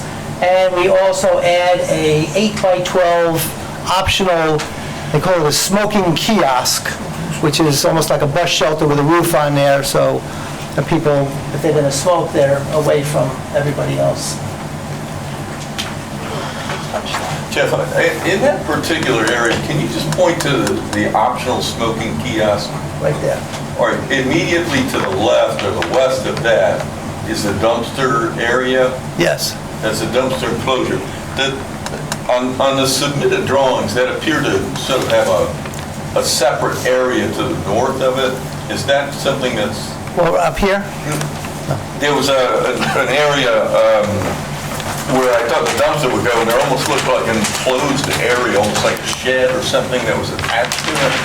Is that... I didn't quite say what it was.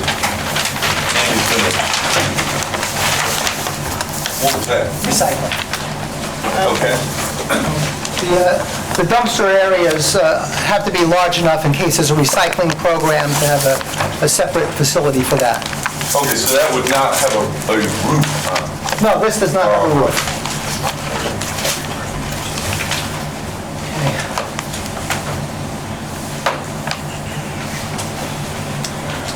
Also, there is again, I'm giving you the height. All the maintained landscape areas serviced by underground sprinkler system. We also, I'm going to give you darker building setback lines. We gave you the cut sheets. No outside storage on site. I can understand some of the hotels we see, they have a fence and they just keep on throwing stuff in there. And then the fence is open and it starts to spill out. That is nothing that is going to be part of any proposal here.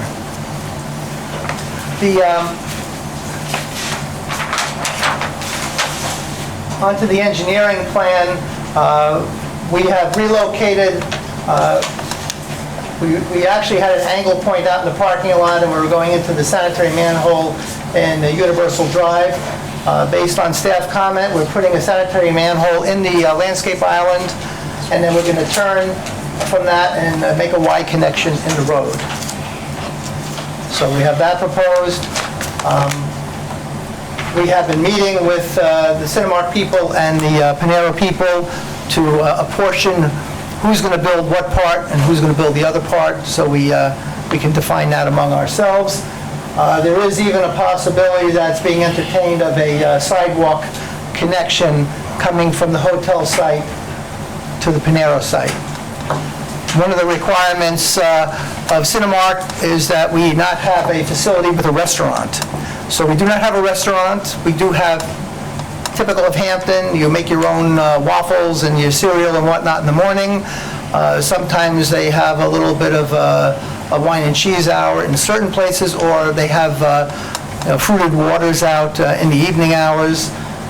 We have the pool and we have a fitness room proposed as well. The other thing that is subject to possible change is we have a transformer location right where my finger is pointed to, right here, adjoining these parking spots. Hilton may require us to relocate away or back over here, and of course the UI or CLMP, is it UI here? They'll tell us what they want to do. So this is a strong suggestion based on where the power sources enter the building. It could wind up here, it could be there, it could wind up over there. It could be one of those locations. You're going to invest in some bollards. Oh, got a whole drill that we have to meet.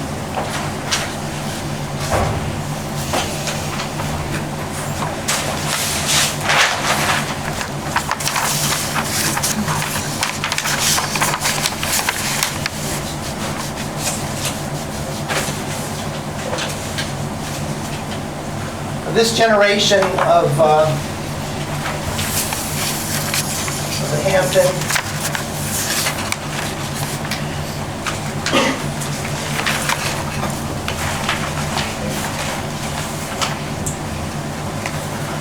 what I've turned in gives you an idea of the look of the building. That is a mid-entry building. This is an end-entry building with the doors on one end, but it's basically masonry, brick masonry, a composite wood grain panels, vertical panels on some of these lower areas, and an ephes on the upper level here. This is one of the general color schemes from Hilton that would be utilized. Generally, we used to be grays or earth tones. Now we seem like we cover everything in one palette. We get the grays, the blues, and the browns.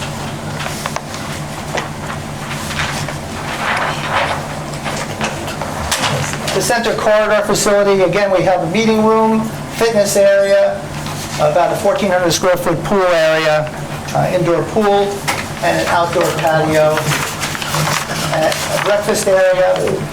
And again, the meeting room does not get rented out to people, and the breakfast area is not for anything but guests. That is the way the Hampton operates, and that is also what Cinemark has required of us. They do not want us to compete with them or with Chick-fil-A or anybody else, and we just look to bring more people to those facilities. So in a nutshell, that is what we are proposing. We are excited. It would be another amenity to the city with Amazon here, having another facility of that. Even people who fix robotics have to come and stay someplace when they come to town. So there'll certainly be some benefit to the city in that. So if you have any questions, I'm happy to address them. Oh, well, I'm going to ask you a question. Is it pet friendly? And the reason I'm asking is I'm really don't care. I don't want people to hate me. I like pets. I have them. But if there is, I'm wondering if there's a place outside for the pets to be walked, because that's something that could be an issue. I see some nice green grass out there, so, For now, right? yeah. Well, we have a nice lawn area over here, so I guess we do have the ability to entertain that, but I really haven't given any thought to a dog run or anything of that nature. No, not a dog run, but, okay, because that is something that I would want to see. If it's pet friendly, you need to have some place where it's set aside, so. And then you have shuttles. You said there's a place for shuttles? Yes, right. Right.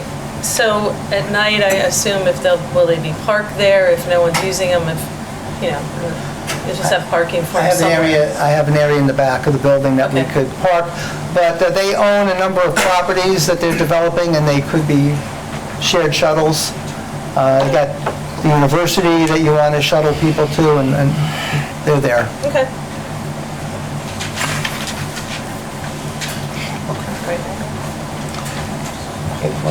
Yeah, a couple. You didn't mention item number 2 on Andy's notes about painted crosswalk. I believe, I'm just double checking, Andy, were you talking about this area right there? Yeah, it's not our property, but I'm sure that Cinemark will let us drop some paint. And there was also a comment about integrating your traffic plan with the master Cinemark plan. Right, basically, our traffic engineer is Alfred Benesh and Associates, and they've been working with BL companies because there is a submission to OSTR that's going to have to be made for administrative decision once local approvals are made, and that's going to they're going to dovetail together on that. You're going to submit together then? I believe so. Yeah, that seems to be the plan.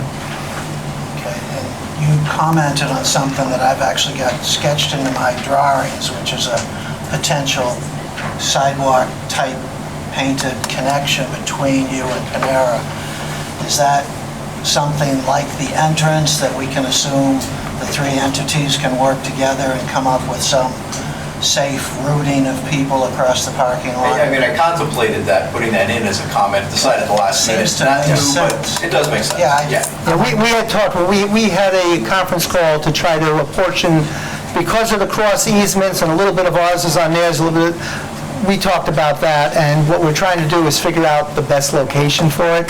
I took a stab at it and thought that, coming through there might be good, but I'm waiting to see what BL comes up with. Yeah, with a number of entities involved, it's difficult to impose it, but the reality is we know people are going to walk across there, so I think if we can direct them to the safest place, that only makes sense. Yeah, when I was in college, what they do is they'd build all the buildings, let people walk, and then they pave where the path is worn because they didn't want to fight them. I'd like to give it a shot of anticipating where that one pathway is going to be. Yeah, I took a shot at it. I think that makes some sense through there.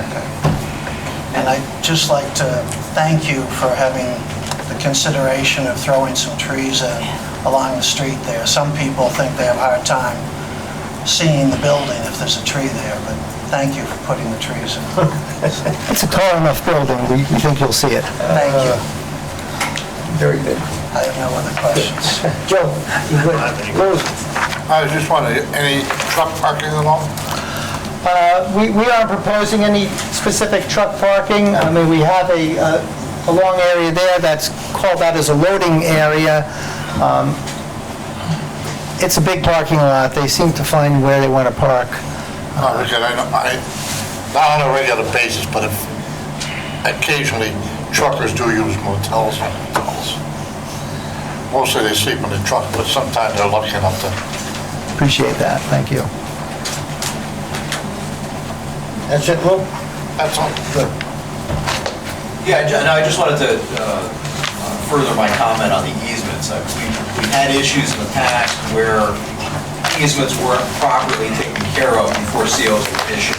After COs are issued, properties are transferred, it becomes very difficult to make those kinds of things happen. And that was really the basis of that comment, just so you know. And you're going to have a number of easements here, so I just want to make sure that gets done, is clean, taken care of, before that whole CO process is finished. You have no problem with the cross-season taking? No, We want them all taken care of. we knew what we were getting into with this, That's why I asked the project. question. I wanted it on the record, so Yep. I'm familiar And, with these ones. Right. And the problems they can cause when they're not done properly. And our attorney has already talked to the town attorney about it, so we know what we need to do. Alan, you got any questions? No. Okay. That being said, Almost set. okay, good enough. Okay, is there anyone here who'd like to speak in favor of this application? Anyone here in favor? Anyone here opposed? Any questions? You're good? Real good. Public hearing is closed. Okay. Thank you very much.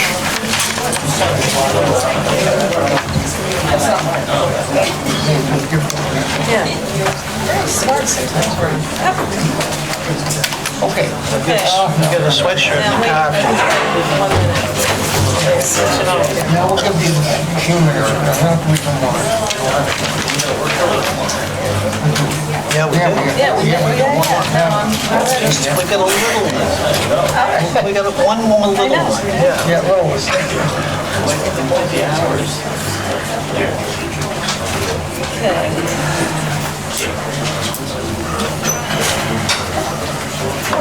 Let me know when you're ready. Folks, if you're gonna talk, please step outside, and we're gonna try to conduct some more business here, if we can. Andrews. Number 3, P19-21, site plan application of 576 Washington Avenue LLC, applicant and owner relative to 576 Washington Avenue, map 96, lot 2, plan entitled Proposed Moro Motors Pre-Owned Automotive Sales and Service, 576 Washington Avenue, Route 5, North Haven, Connecticut, prepared by Malone and McBroom, dated June 7, 2019, scale 1 inch equals 40 foot, CB 40 zoning district. Okay, you're on. Good evening, Chairman Carlson and members of the commission. I'm Matt Rinelli from Shipman and Goodwin. I'm here on behalf of the applicant. I have with me Tom Daly from Malone McBroom, who is going to take you through the site plan, and also Mike Morrow is here, who is the owner of the property and the applicant. And he owns, by the way, as you know, Morrow Motors, the BMW and Mercedes dealership that are immediately next door to the subject property that we're going to be talking about this evening. This property has been before this commission previously, and as I've been before other land use commissions, the Zoning Board of Appeals recently. So I'll just give you the quick background. In 2006, the Planning and Zoning Commission approved a zone change for the rear portion of this property to make it CB 40 to match the front portion. As you know, all these properties along Washington Avenue are CB 40, but there was a small portion of the back property that was CB 20. This commission approved the zone change, and at the time, it was obviously the owner's intention to build a dealership here, and one of the conditions that was attached to that approval was that when we came back in for our site plan approval, that there would be a public hearing or an opportunity for public comment, which explains why you have a site plan that is here in a public hearing. Right. But my job, obviously, is to remind the commission, and I know staff will as well, that it doesn't alter the standard of review that applies to a site plan. Just turn a little bit, one small step ahead. Yeah, I just come up there, I couldn't hear. Yeah, come right up. Okay. go ahead. Anyone else here? Is that better? I'll try to do that. So the standard of review is still the site plan standard of review, but we have a public hearing, so there's an ability for public comment, which you don't normally have for your site plan. So subsequently to that, the lot has been really just, it's one of the only open, undeveloped lots on Washington Avenue in that area, certainly. You can see everything else is developed for commercial use. It has been used occasionally for some excess storage and staff parking for these other dealerships. but staff has expressed the desire that we get this into productive use. Obviously, it's good for the town. It's zoned for the use that we are proposing. The CB40 allows auto dealerships, obviously, and indoor and outdoor sales and service, which are the uses that will be entailed on the site. So we came back in last year in front of the Zoning Board of Approval, the Zoning Board of Appeals, to get, we needed, first of all, a variance, because in the meantime, a church had rented a portion of this building here. Your zoning regs prohibit having a dealership within 500 feet, and it was just, depending on how you measured it, it was just under 500 feet. And we actually got a letter from the church who supported our application for a variance, and that letter's in your packet of materials that we provided. But for your purposes, the important part is the ZBA gave us a variance, and then we came back in, because you can't do the two applications at once or at the same time. We came back in for a certificate of location approval, which is what's always been required by the state and then local land use boards in order to locate a dealership. And we received that approval, and I think it was May of last year. So now, we're back in front of you for site plan approval. So that's sort of the long history. I did cover already the current use of the site. So I know you have 3 other site plans after us on your agenda, so unless you have questions for me, what I'd like to do is, at this point, turn it over to Tom. He'll walk you through the site design and layout. I will say, we did receive staff comments on Friday, so thank you. And we are satisfied with all the conditions that are recommended on here. There were a couple of questions raised, which Tom will respond to in his presentation, but we think we've addressed all of the questions that were asked. So unless you have, again, questions for me? You have any questions for him? No, not right now. For him particularly? Any questions right now? Okay, to somebody else? We've got some other- I'm not going to leave. I'll be here. Go ahead, sir. Thank you very much.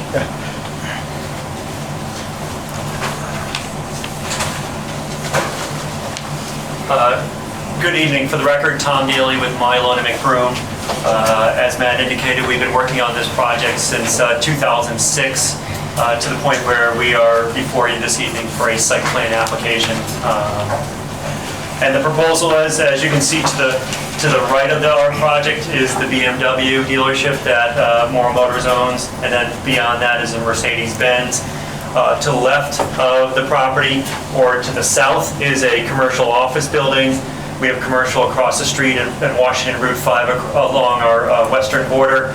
And then to the rear and to the, I guess to the south, are single-family residential properties.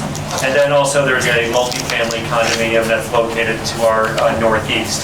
The proposal before you this evening is for a one-story, 18,000 square foot building. It will be primarily for pre-owned vehicles to be sold on that property. And we designed it in a way that we have a front entry drive that comes off of Washington Ave. This curb cut was actually approved by the DOT back in 2006. So we are comfortable that that is an approved location. That being said, you'll see the town engineer's comment noting that we still have to go back to the DOT. And because that approval was 5 years old, we've already resubmitted to them in terms of that location. But that has been vetted, and we've showed that trucks can move in and out of the property safely. But as you come in, there'll be parking located at the front of the building. That'll be customer parking. We have areas over to the south of the building, which are primarily going to be for used car inventory or pre-owned inventory that are located here. A lot of the inventory storage will be located along Washington Ave, and then additional inventory located through here. One thing is, the right-of-way here actually meanders and pinches closer to Washington Ave, but we were very cognizant of maintaining the line of sight. So we held the existing parking line even though it ended up being with a very generous green space in front of the building, we thought it was important to create that line of sight of those line of cars as opposed to letting this parking jump out into the green space. So, but it really has to do with the fact that the right-of-way, instead of just keep going straight, it tends to meander off to there. But we did respect that line. We also, in terms of, as you go on to Moro Motors, they have a very attractive front with large perennial beds. We've mimicked that same approach across the frontage of this property to create this kind of seamless effect for the dealerships. So located in here, and then to the rear of the property, we have new car inventory storage. This will be the rear area where you will have new car storage mostly associated with the BMW and the Mercedes-Benz facility. The proposal is that we were calling this to be gravel, but I will have to add some clarification. What we're looking to do is put pavement millings on there. So we have, it is going to be a very hard-bound surface. It is not going to be dusty, and as your town engineer showed, we actually designed for a worst-case scenario. We assumed it was fully impervious. So from a standpoint of material on the surface, it basically will function as pavement, and the stormwater system has been designed as such. In terms of landscaping, we have a dense evergreen buffer around the perimeter. I believe your regulations require a buffer that's narrower than what we're showing, but we actually, between some grading, we have some additional width here. The only area we don't have buffer planting is here, but what we did when the BMW dealership was here, they put a solid fence along the property line. That was a requirement, and working with the condominium to the rear. So we mimicked that same solid fence all the way along this perimeter too, to provide a seamless screen on both sides. But we do have a dense buffer that meets your standards all the way along the perimeter of evergreen trees. We also took a look at the lighting plan. We really have two lighting zones. In here, at the upper portion of the property, we did lighting that was more customer-based and that type of thing. So it's a little brighter here. But in the back here, we toned the lights down significantly, so it's really just security-based. Because no customers are going to the back area. That is not a place where any customer will go. Only employees of Moro Motors will be working, doing, and grabbing the inventory here. Customers will be located at the front. But we thought that was appropriate to tone down the light as we move towards the rear of the property, towards the residential properties. We are proposing a new sidewalk along the frontage of the property, connecting into the sidewalk to the south. But it's a one-story building, and one of the comments from the town planner is requesting, your regulations require you have to have a storage for at least 4 cars. Here's a floor plan, Alan, that shows that we meet the standard in terms of interior storage of vehicles, and also it has sufficient, your regulations require to have sufficient room for offices and bookkeeping and such, and that's all built in. Excuse me, Tom, you had mentioned the lighting in the rear portion. Yes. I didn't see a photometric plan. Is that? There was a photometric plan, not include our set, it was actually attached as a separate hand-in, because it was done by a lighting manufacturer. Oh, So- okay. I mean, it looked like the spacing was okay. There should be, Okay. we did include one in the All right, packet. sorry, I might have missed it. No, it was included as a separate exhibit. And those are all full dark sky compliant downlights, traditional shoe boxes. But when we did work with the lighting rep, we were very conscious of that lighting level as it moved to the rear of the property. But the way the building works, so you'll have in the front is your customer and your sales, and to the rear is the service area. So you'll be able to pull into here, these will be service bays, and you come out here. And this is also service entry and exit on the rear of the property. We have received town comments, so as if you look through Alan's comments, most of his comments talk about, one thing about parking is, based upon just the way automotive use is, everybody's buying online. It doesn't have a large demand in terms of customer base, in terms of a lot of need for parking. It's our experience that in fact this is more than sufficient enough parking But the nice thing about car dealerships, they have extra room, so if we determine there is additional need for customer parking, we will just call these customers. So it's really an ebb and flow in terms of how many customers, but based upon all the dealerships we're doing and so much occurring online, there's really a very low demand for customer parking, but we provided plenty on the front and the side. So Alan noted that because car dealerships are not specifically noted in your zoning data table in terms of parking. But I think we can all agree there's plenty of parking. It's just a matter of what's allocated to customers and what is allocated to used cars.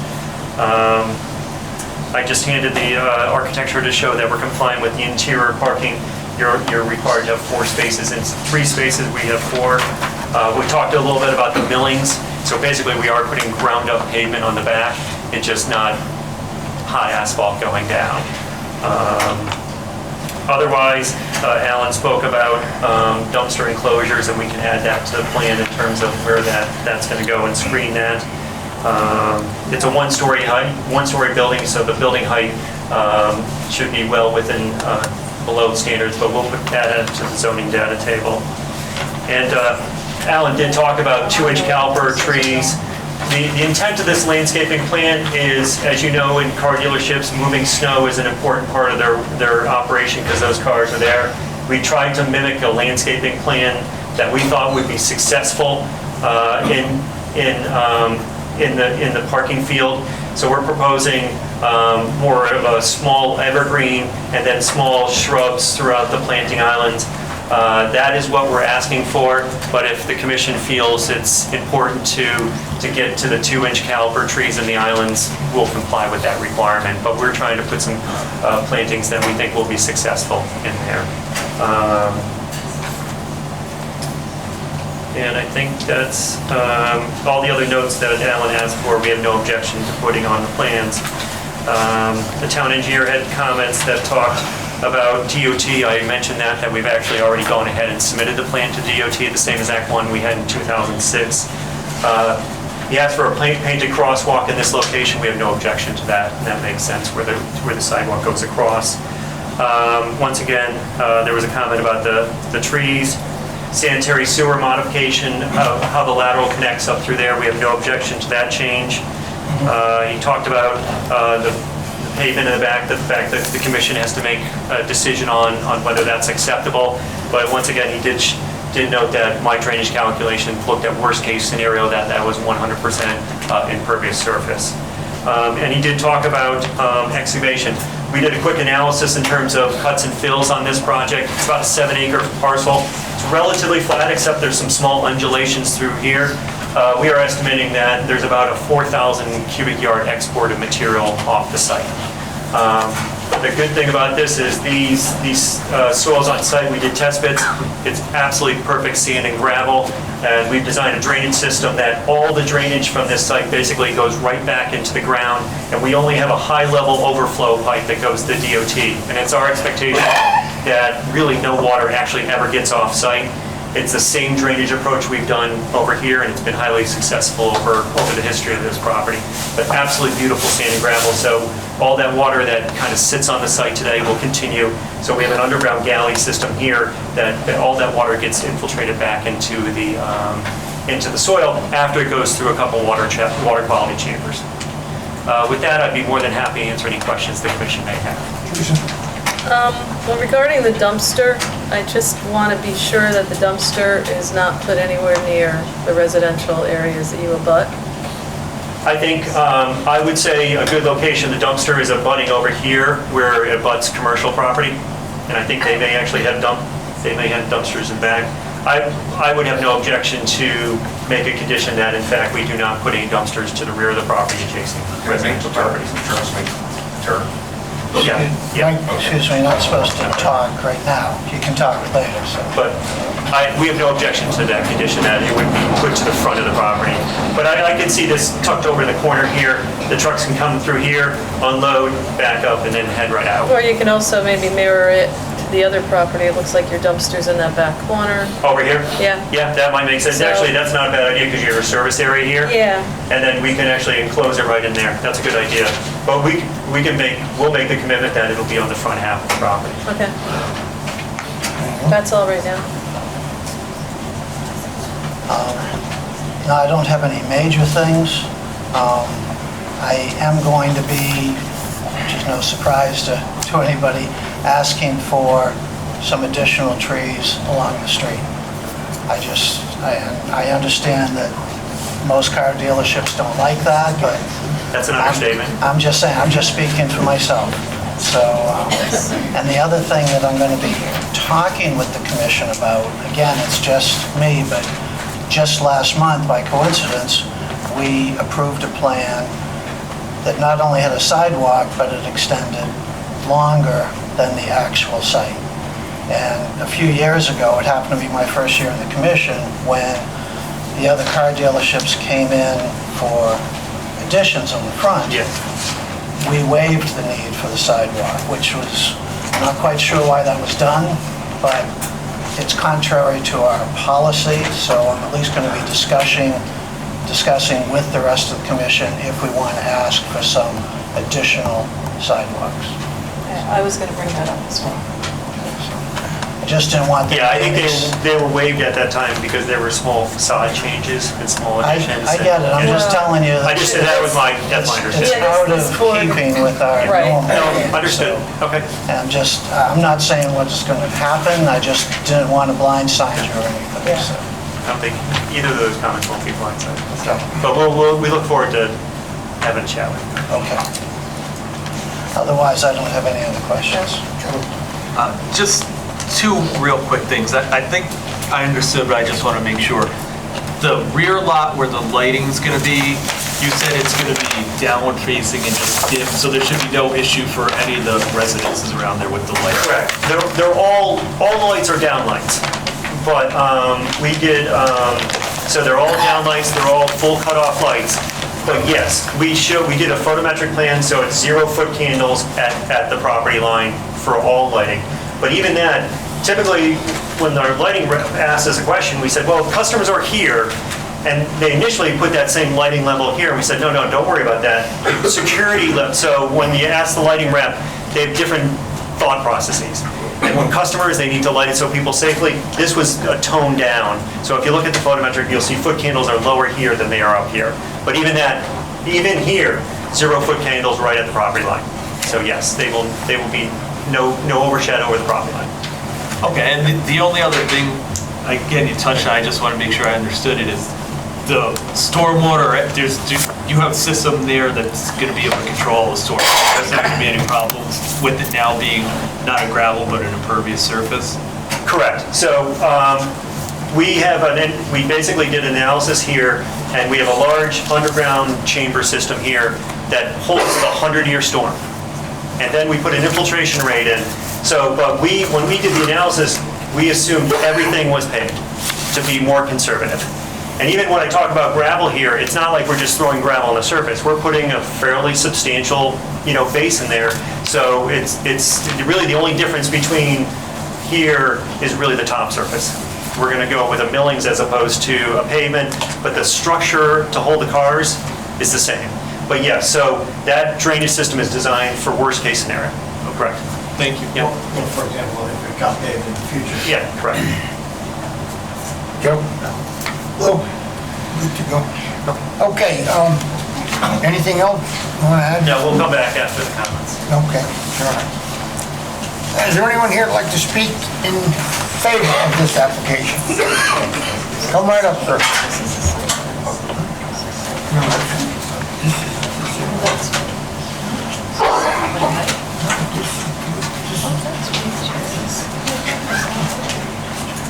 My name is William Wadsworth. I have a Florida resident, and I also own a home that I spend the summers in 879 Church Street in beautiful downtown Wallingford, Connecticut.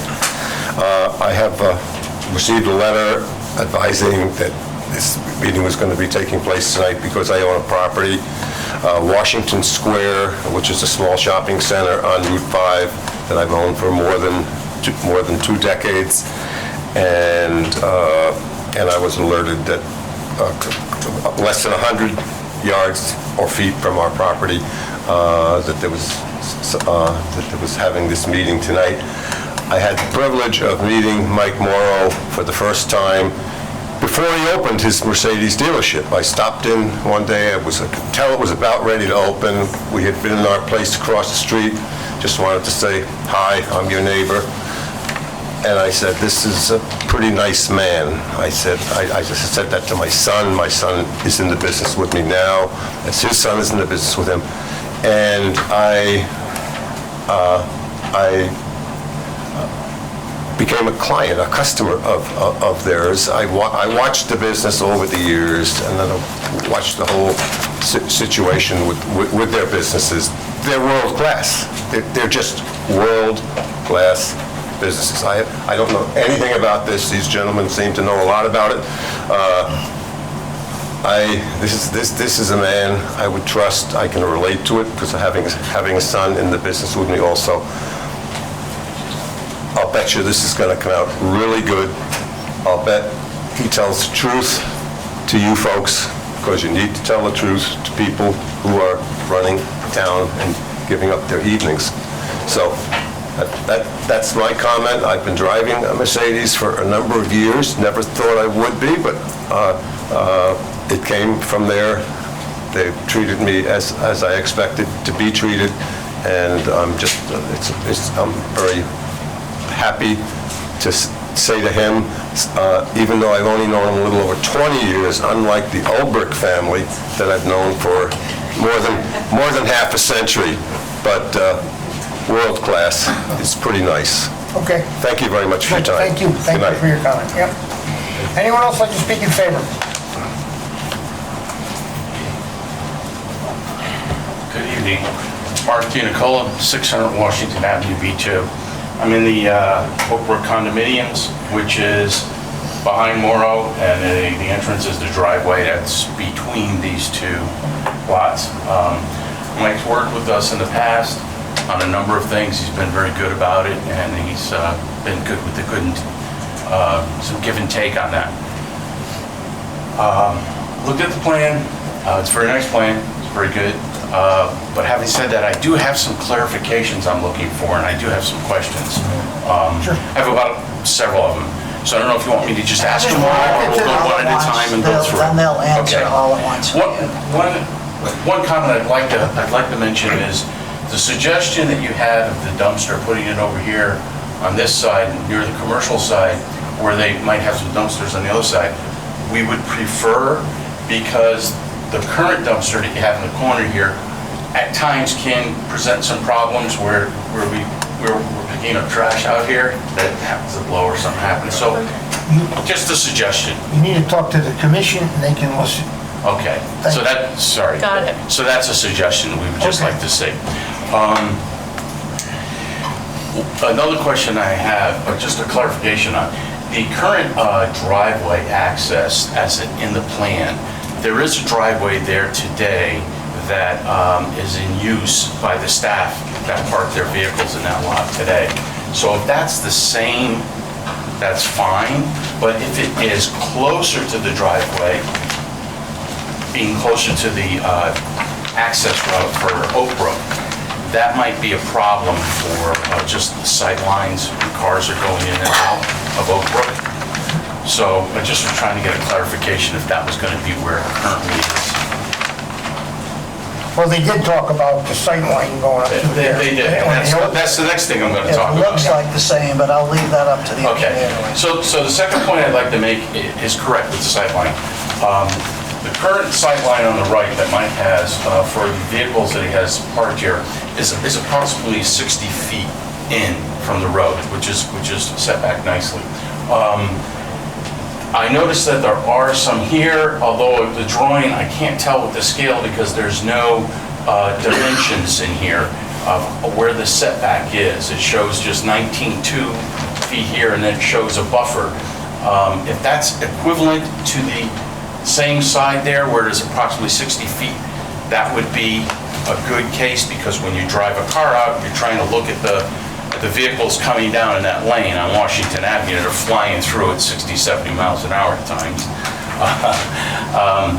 So that's just a concern that we wanted to make sure that these were set back similar to here. Also, We had mentioned this last time there was a public hearing here. I'm not quite sure how we can resolve this, but you do have, because you do have staff parking here too today, you have staff members walking across here. So there's a fence that starts here, and I would assume there's going to be a fence similar to that will go always back, and hopefully it will connect to the back where there's a white fence of the exact same type that's around here. But as they walk through, they don't look. I can't tell you how many times they almost get creamed by either cars coming in off of Washington Avenue or coming down here. And the day is gonna happen that they get whacked. They just don't look, they just walk right out of the fence.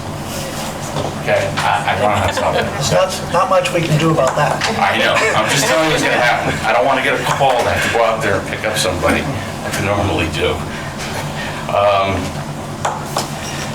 The lighting you already talked about, which is the same kind of lighting, so I don't need to question that.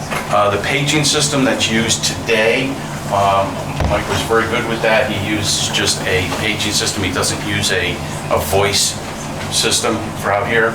If it's the same system, that would be helpful because you do have a lot of residentials around here. So if they're using the same system, that would be good.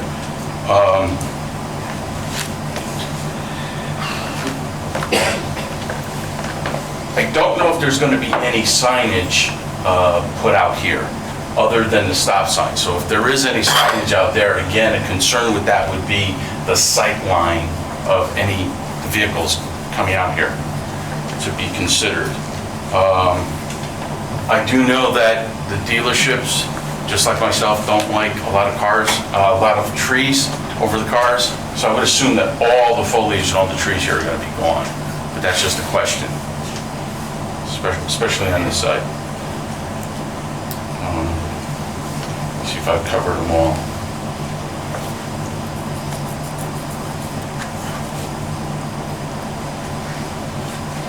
The only other item that we would like to do is we would, and I think we possibly could do this, is to work with Mike, we have done this in the past, is in the right-hand corner currently of his property is the Oak Brook sign out there with some shrubs around it. There is no power and lighting to it currently, and what's going to happen is now that we have all this here, that's going to be very difficult. So if he's running any power or anything there, we'd like to work with him to see if we can do something about that, put some lighting on that, but that would be it. Okay. Thank you for your time. Thank you. Okay, is there anyone else who would like to speak in favor? Anyone in opposition? Any questions? The floor is yours, sir. Okay.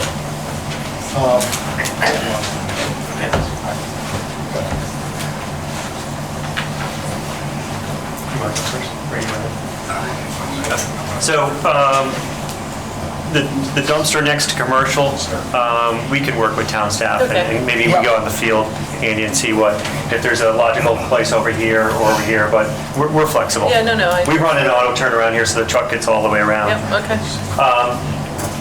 The question was, and it's a good question, and I talked about is, the concern is when you're pulling out here, your sight lines, if you're parking cars in front of that sight line, it could have a negative impact.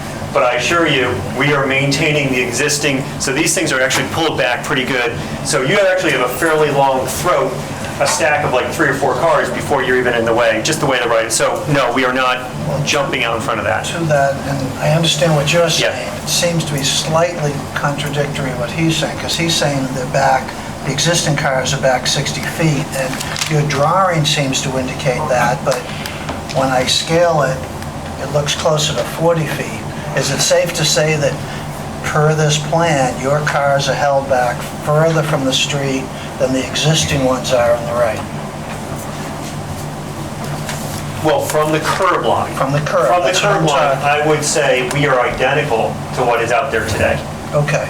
Now, today, there's some cars parked out there today from time to time. I don't know where those stand. Gotcha. But in terms of, if you have a sense of, if you're pulling out of the road and, I mean, typically, you don't want anything within 20 feet. We're 60 feet back. So we're 19 feet back just from the property line, and then you have another 30, 40 feet of green space. Correct, but you're not infringing any closer to the road than the existing. Correct. Okay. And like I said, we could have got in tighter here, but we maintain that same parking line all the way across. Seemed like his concern was right where you're turning out. Correct. And another comment is the driveway is in the same exact location as today. It was approved by DOT. The only thing is we'll be opening up the radii a little bit so the trucks can get in and out safely. The one thing about the staff members, that was definitely brought up at the ZBA hearing. One of the things that is happening here is by taking new car inventory and parking here, there's more parking for staff members over here. So right now, staff is parking here and having to walk over, so we're eliminating that need anymore. It's really, we're going to pull over new car storage here, so there's plenty of parking here for employees. So that movement back and forth is going to be significantly less. Mike, are you saying paging system? Yeah, there is no paging. There is no paging system, so that's even easier. So signage at this point, we would have to come back at a later date. We don't have a signage package at this, but it is not, the traditional dealership where signage is like a really big deal with these car dealerships. This is privately owned, but we will come back separately with a signage package. But right now, the only thing shown on the plans today is just directional signage, stop sign. Is the property being cleared? Yes. We are clearing the property to construct the project. There is some areas where we are maintaining a small amount of buffer, but then we're replacing it with the vegetated dense evergreen buffer as required by your zoning code. This fence will go all the way back. Yeah. The fence is back there. Is this your fence? Yeah, what type of? The same. Comes all the way back. Yeah, so we are running a fence all the way across here, so people cutting across here is less likely. What's the extent of that fence? The extent of the fence is here. Yep. All the way back to here. Because we didn't want to extend any farther because that would have impeded on the sight lines. So we try to start it back farther. But we're taking it right down to the corner. I think, let's see, dumpster, closer to access drive, same location. Yes, we're on the same location. Setback parking, I think I covered it all. Oh, we're not proposing any electrical connections. This project will be serviced independently. So at this point, we don't have any proposal to send electrical out towards that sign. But we couldn't. And we couldn't go on. Yeah, right. You're going to use no loudspeakers, you're going to use the pager system that's... Like I say, we don't use anything. Okay. No paging, no loudspeaker. I know that's always a conversation in dealerships, but I think with the new technology... We don't have them now, we use cell phones. Yeah. They call each other on cell phones. Okay. Very good. Does that take care of all of it? Just some closing comments. I think, as you have heard from some of the speakers in favor, and as you know from driving down Washington Avenue, that the existing Morrow Motors dealerships are extremely well maintained, clean, really a well-run, exemplary type of business. It makes that Washington Avenue, look good, and the maintenance is there, the product's there, and you can expect the same at this location, not just because it's the same ownership team, but because obviously they have their investment in these properties next door. So it's going to be run the same way. It fills in really what is a sawtooth, if you will, missing on Washington Avenue with development that's in keeping with the area. As Tom walked through all of the items, I think it was Mr. DiNicola, was that mentioned? I think we've addressed all those. There were the comments from staff. We talked about the parking requirement. Remember, there's no numeric requirement for dealerships, but with the amount of parking, there's more than enough customer parking and the ability to control that by adjusting inventory levels. So we think we satisfy the regulation there. We satisfy the regulations for the indoor parking and office space. The area in the rear, again, that's pavement millings, and once those get compacted, they act like pavement. It's just not the clean bituminous pavement that's put on hot-coated like you normally see. The site engineering report shows that it is adequate, even if you considered the whole site paved. We have more than enough capacity to manage stormwater. And then finally, in terms of landscaping, we do have the islands with vegetation, but if, as Tom said, you want the trees, we'll do the trees. So I go through that just to say we've met really all of the requirements of the zoning regulations.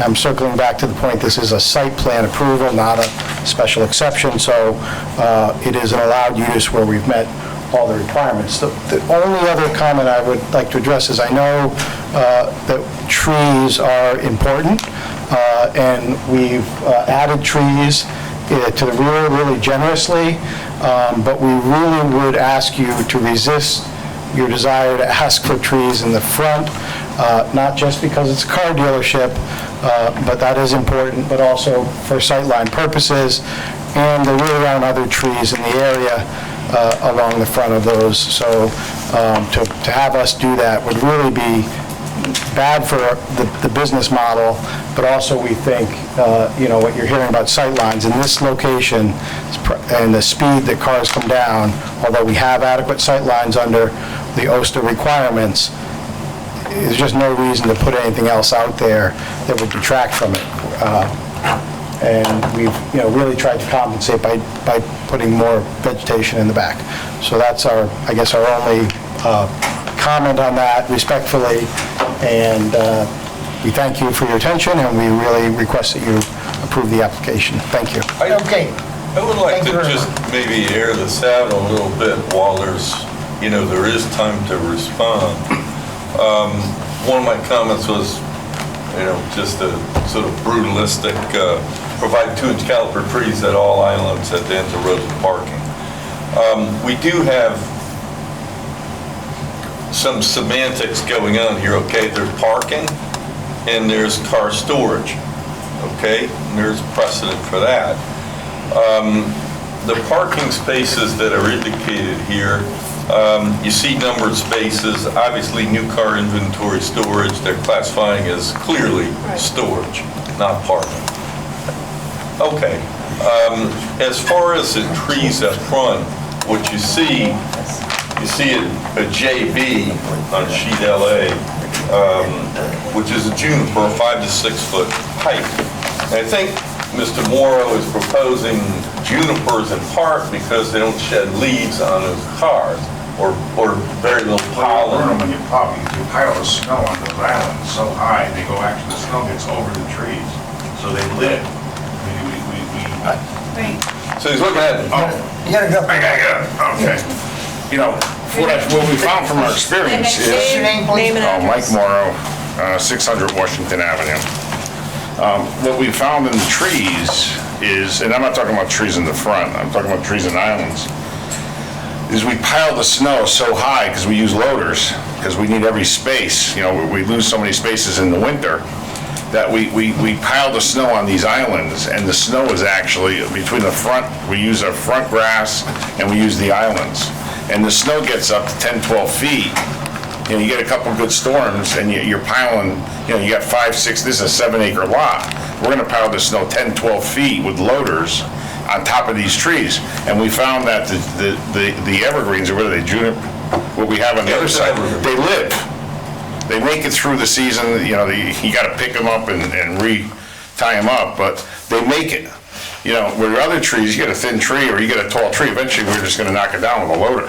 And it just, we find that in the front, because we have display, we like to keep the trees. I mean, we have trees in our gardens that are about this high, bushes, evergreens, and we keep that beautiful in the front. If you drive by our place, it really looks good, but we're not looking to put, it's not because we don't like trees, but when you start putting trees, you have leaves on cars with acid rain, it becomes a headache. It becomes a real headache for car dealers, and I just don't think it's practical.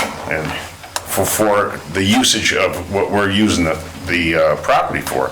You know, when you have a hotel and they have open grass and people are walking around like that, it's a different usage.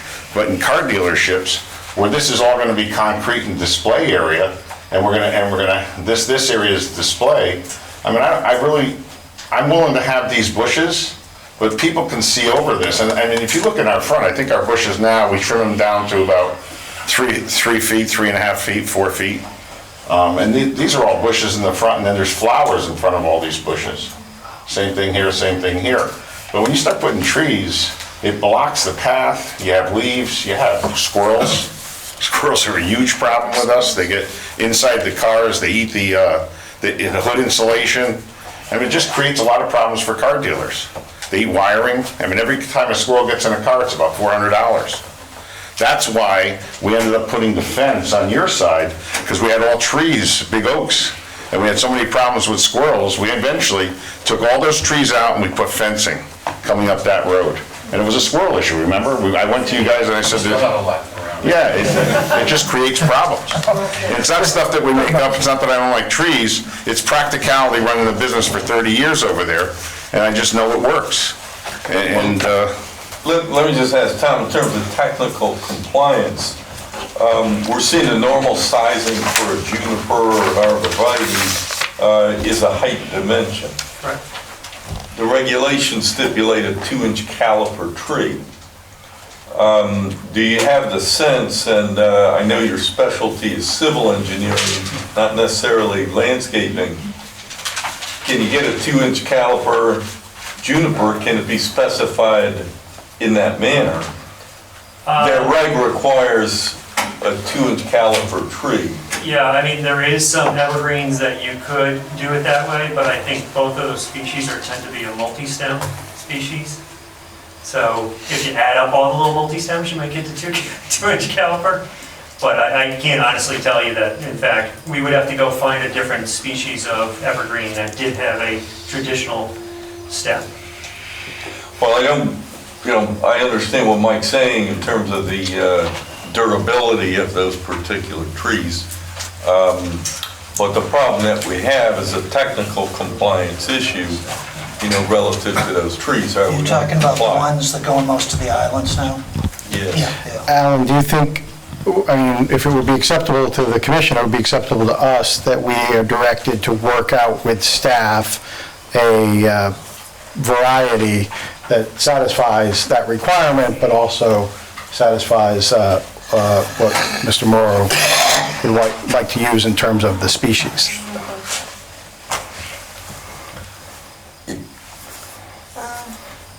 Clearly, I don't have any problem with actually being the bad guy relative to the regs. That's my life. But, it's a 2-inch caliper requirement. I have no particular latitude, like you're headed to ZBA, if you don't make that. So actually, the commission doesn't either.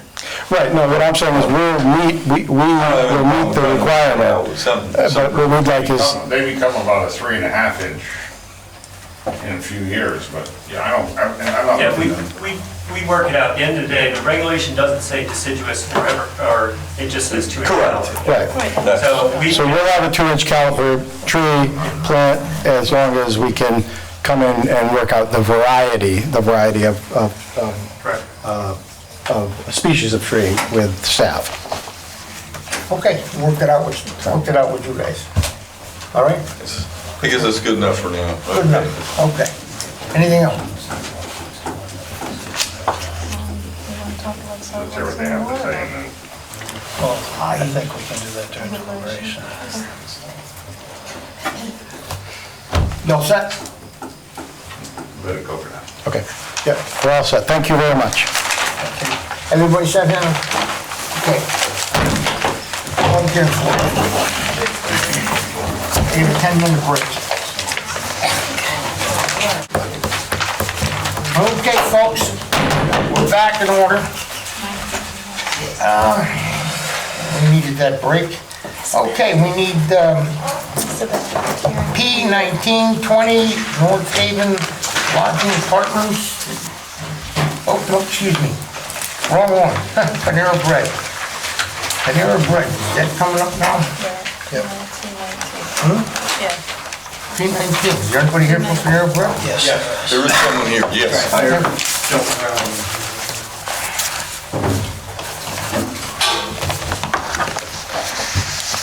What's the record show? Yeah, we're going to take P19, 19A. Okay.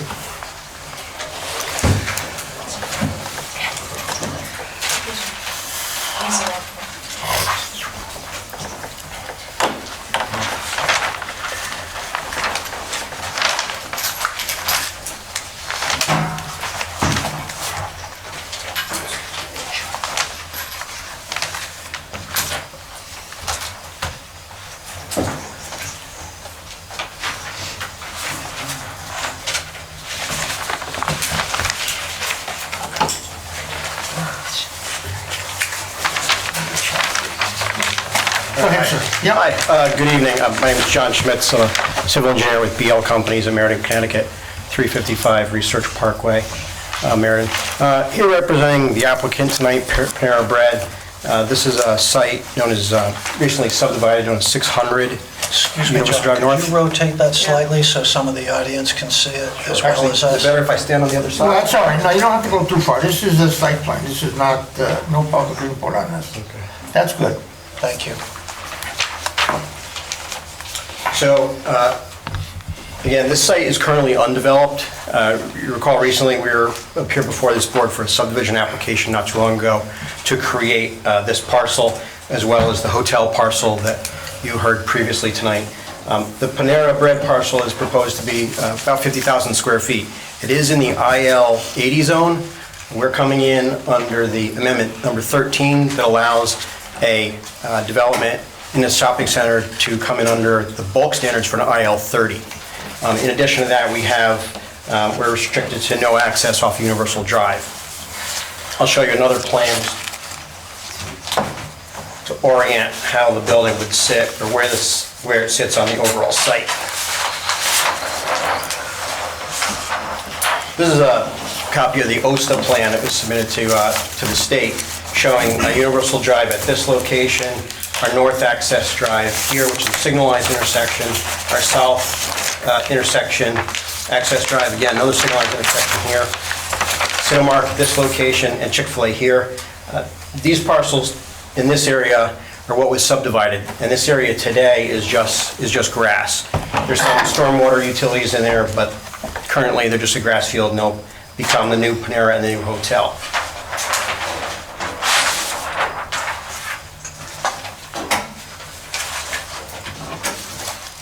So what we propose to do is construct a 4,375 square foot building with a drive-through at this location. Access to the property would be off of either the north and the south access drive. There's a middle driveway that connects the north and the south. We would have access points off of that driveway to provide access to the building and to the drive-through. The project meets all the bulk standards for the IL 30 zone. And currently, with regards to parking, we're showing 65 parking spaces on site at this time. I will go into a little bit more detail of a revised plan that we have in response to town comments. All utilities for the project are available along the frontage, sewer and water. Since this is a restaurant, there'll be a grease trap, tank exterior and underground, and that will drain by gravity to the street. All utilities, again, are located on site. We do have a town storm easement that bisects through the site, goes to the rear where it discharges into a tidal wetland by the Quinnipiac River. All stormwater for the site is currently handled by 2 detention basins, infiltration basins, one located here, another one a little further to the west. They were sized previously under the original design, original development when Cinemark was relocated. So the front parcels were, it was determined that those would be developed at some point in the future. So what we did was we sized those to accommodate future flows. And so our stormwater here will be going into those basins. In fact, the development for Panera is proposed to be slightly less impervious area than what we had planned originally, so there'll be less flows that will go there. It treats for stormwater quality. We get 80% total suspended solids.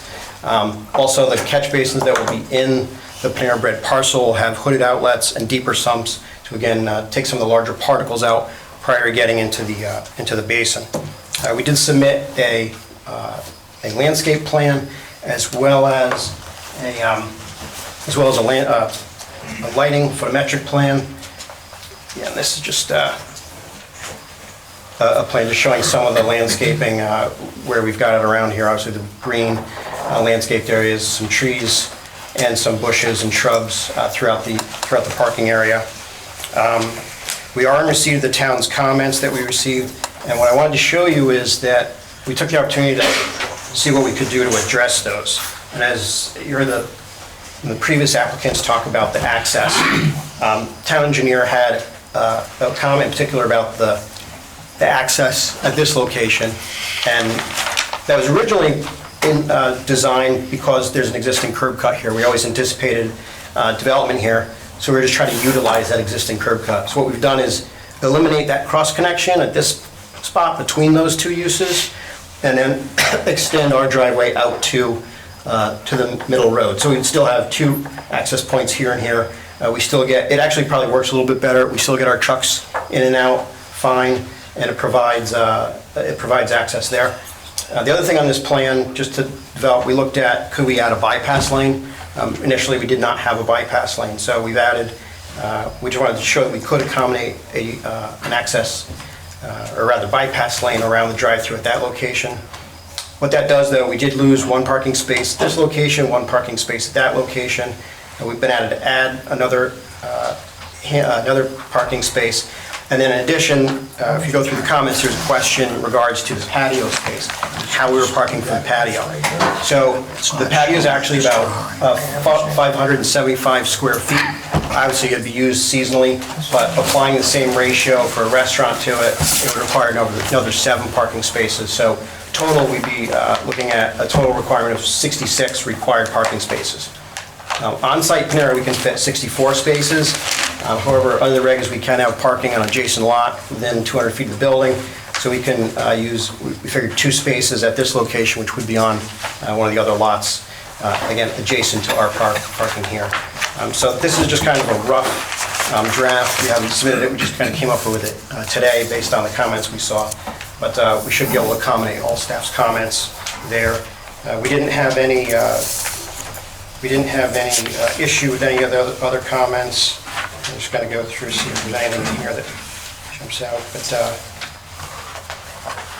for the most part, yeah, we can accommodate everything. We certainly work with staff on getting the landscaping where it needs to be with some additional trees, flattening out some of the slopes. Obviously, we'll address some of the regrading here.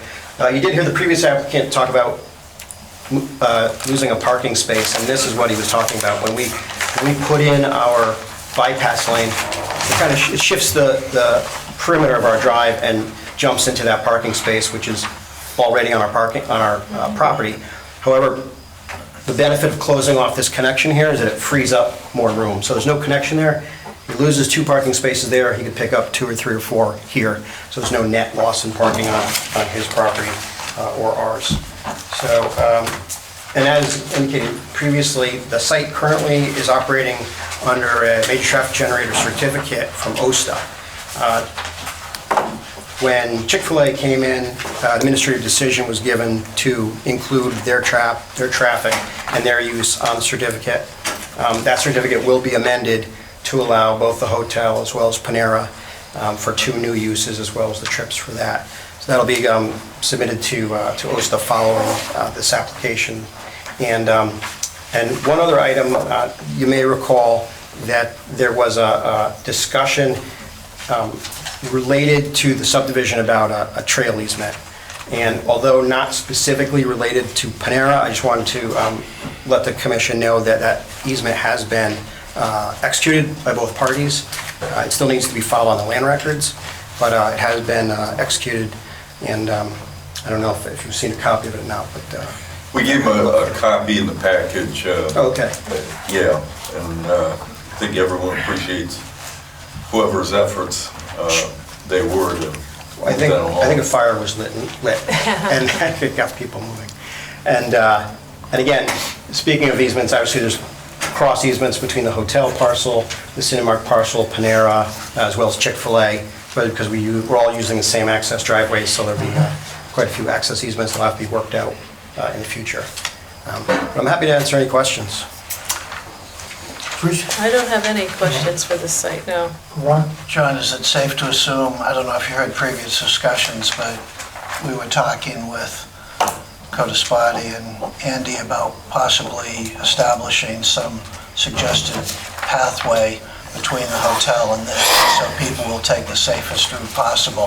Safe to assume you'd be happy to work with Andy to incorporate that? Yes, absolutely, and we have had discussions with all parties regarding a potential location for, for that crossing, or for that sidewalk to Yeah, get wherever people it from one seemed, to the other. I where it put makes sense. something in, but wherever the engineers thought it was safest for people to cross the parking area, so. Yes, yeah, we're happy to work with everyone. Speaking just for myself, not for the commission, when you talk about 1 or 2 parking spaces here or there, we got a couple of hundred we can throw a rock to, so I'm not worried about 1 or 2 here or there, so I would suggest that we not go crazy trying to squeeze 1 or 2 into spaces where they really don't belong, when we know that somebody has hundreds of spaces just 20 feet away, so.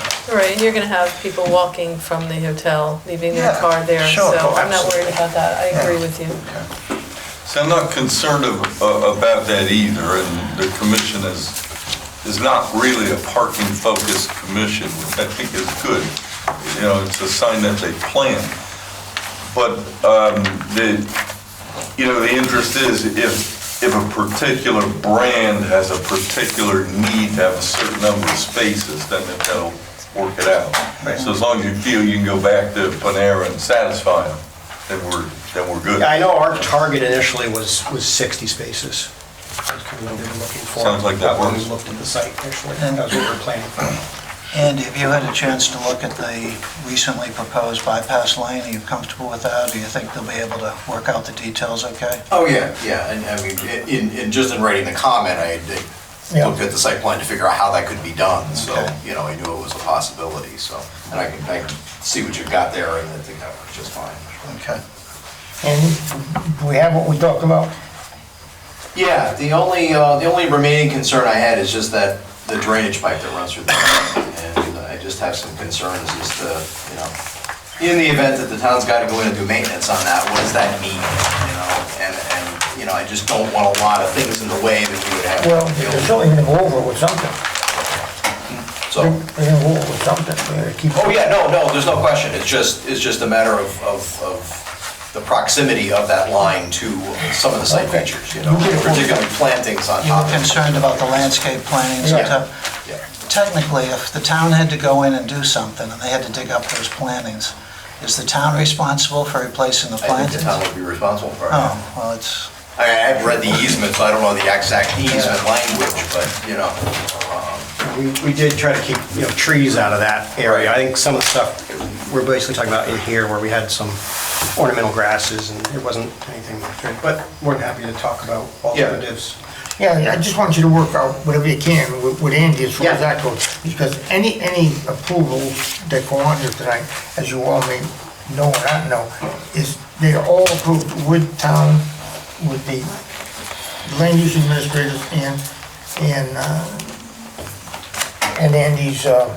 Andy's comments are combined with everyone without that being said. Yes. So, help me. And I just want to add too, that obviously, this is site plan approval, we also have an application for CAM. We did submit all the documents for CAM.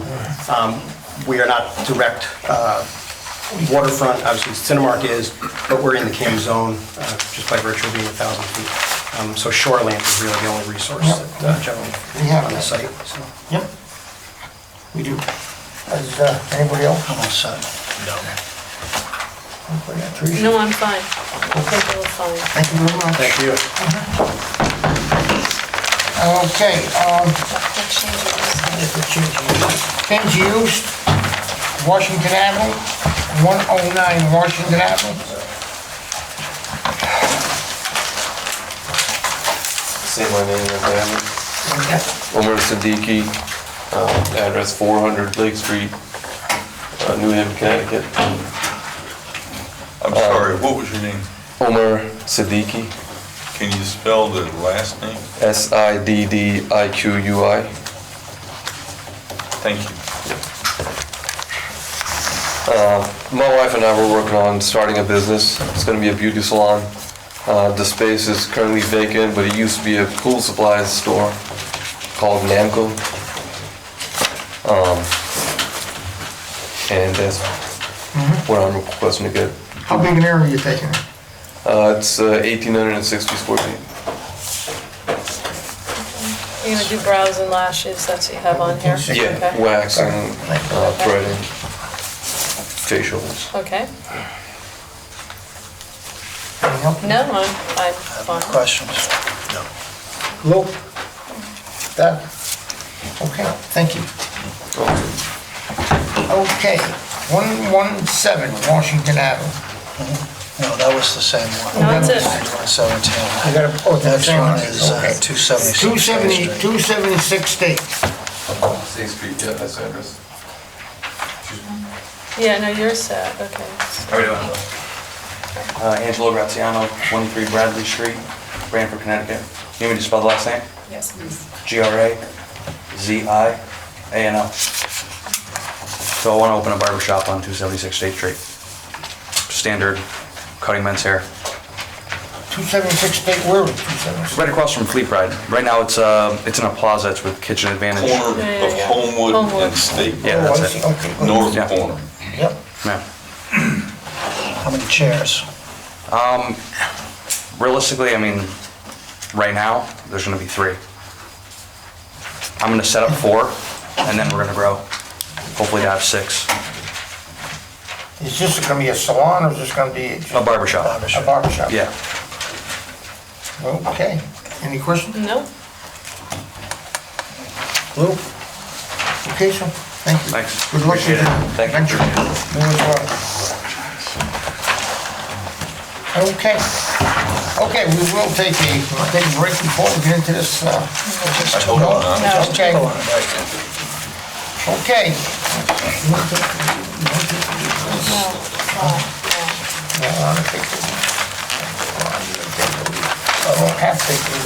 I'll take it. If you need a break, just call a break. We're good. Okay, we're good to go. Ron, we're gonna be calling on you. First one is the Boys and Girls Club and Montawees, the church. You wanna go ahead and take the lead on that?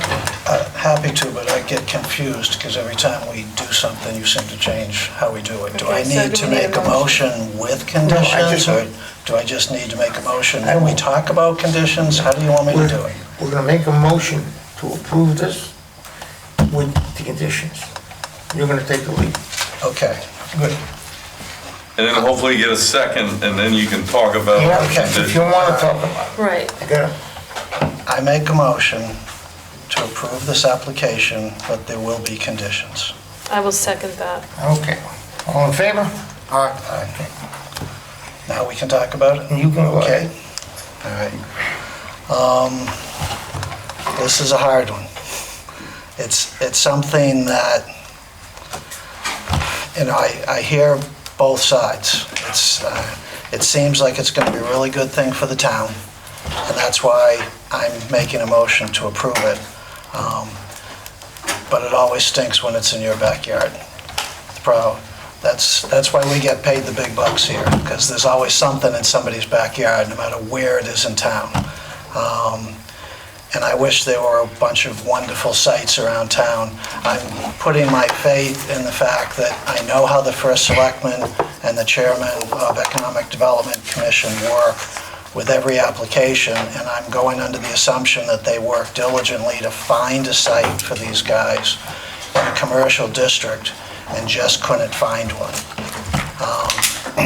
and so we're stuck with what we have.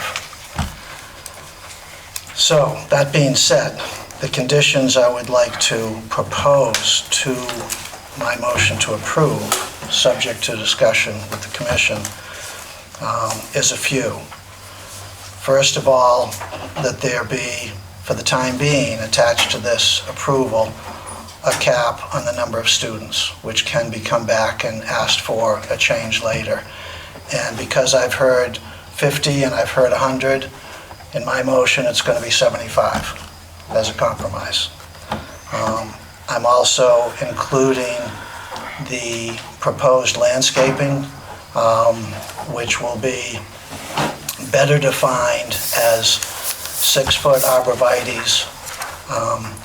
And the way this is subject to change, I want to get some input from the town engineer, but I'd like to see them spaced, staggered, so they form triangles 10 feet apart, so that if you look at it from a row, they actually look like they're 5 feet apart, but there's 2 rows staggered.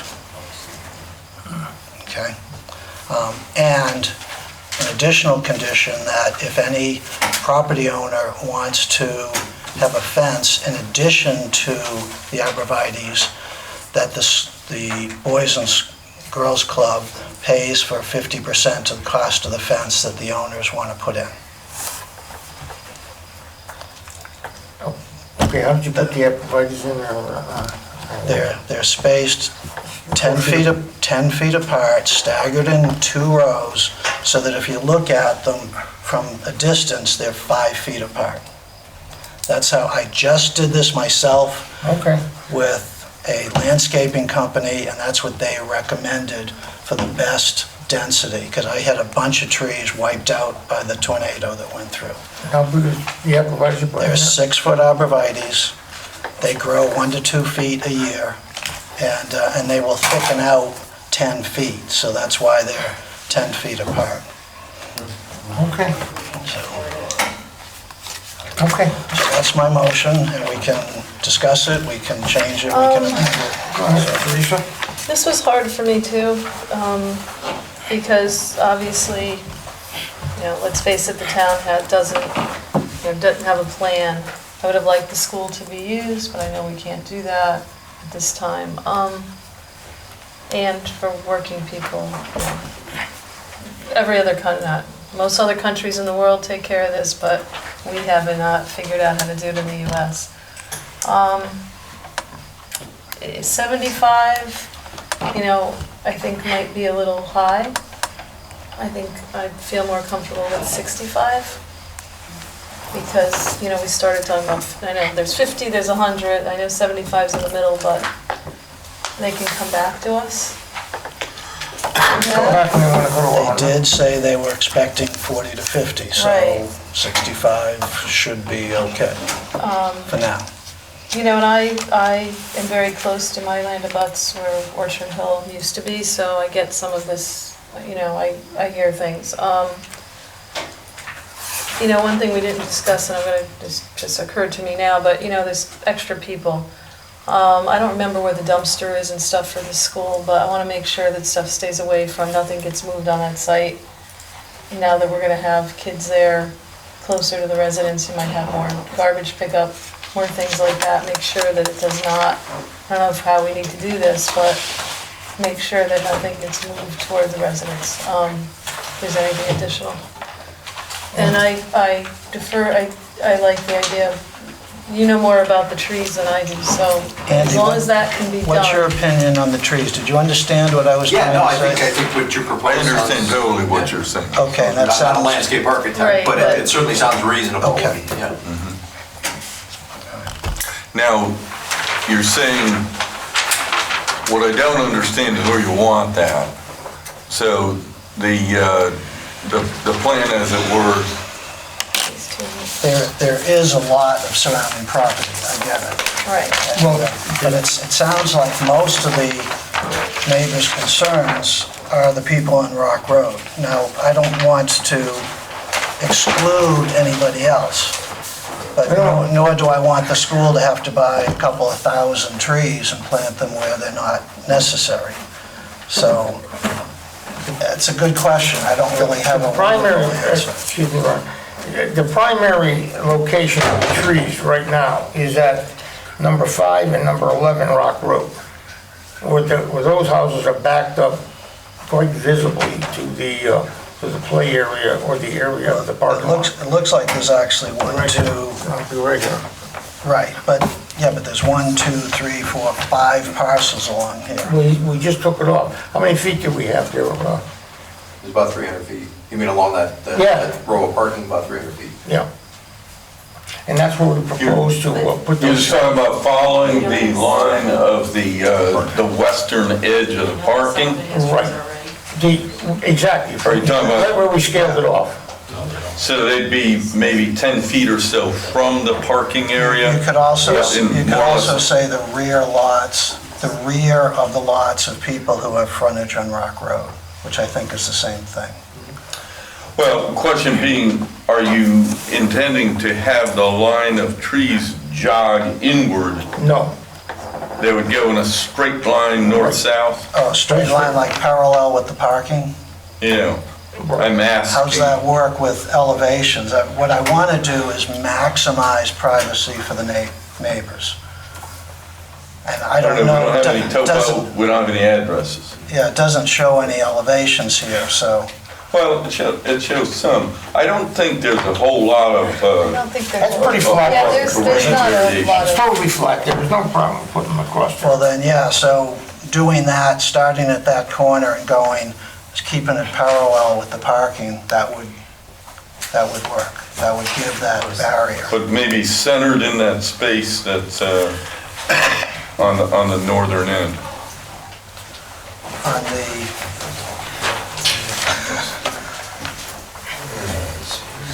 You'll pardon me, but, I'm assuming we're going like that. yeah, there you go, and then straight across the... Straight up. All right, I can understand that. And then it would not continue eastward from there, that it's one line? One line. Correct. That seems like it would address most of the concerns expressed tonight. Oh, she did, Ron.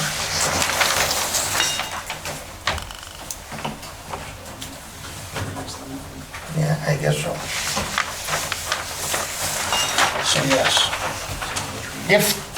We're gonna leave it at that for the moment in any event.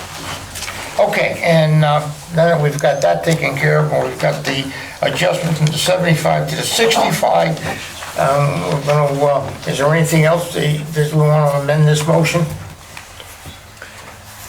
Is that what you're saying, you go with the 65? Or is And you it- should go 75 to 80, and get it over with. Oh, okay. You're going with 65, or going with 75 or 80? Joe? Joe's out, right? Joe's out. Oh, you're Joe right. can't sit. Teresa, you want 65? Okay. well, 70 is right in the middle of all those. You okay with that, Teresa? 70? I'll go with 70. Okay, Okay. 70. Okay, so we amend that motion to be 70 at the moment with the trees and the fencing. And if a property owner wants to put a fence, then the school will chip in for 50% of it. Okay, so let's talk about that for a second. So this would be a fence that would be intended to be a barrier supplement between that the property and the church property. It wouldn't extend back to the street line or anything like that, or only that portion of it that would tend to separate it. Correct. And that this would, the eligibility for that, you'd have to have a Rock Road address, For the time being, okay? So if any owner along Rock Road. Rock Road. So,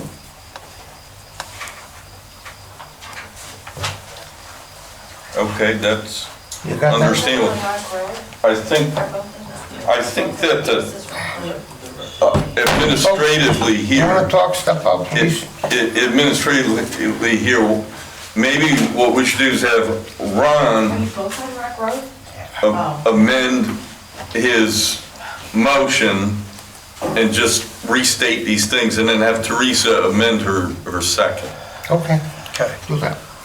I will amend my motion for clarification, motion for approval, to include the arborvitae trees, spaced as already described, the cap of 70 students, and the requirement that if a neighbor wants a fence along that same property separation, that the school pays for 50% of the fence. Okay. Second, How do we ask a question? Yeah, I think you can't. oh, we can't. you can't get I into wasn't this, sure. you just can't. Okay. I will second that.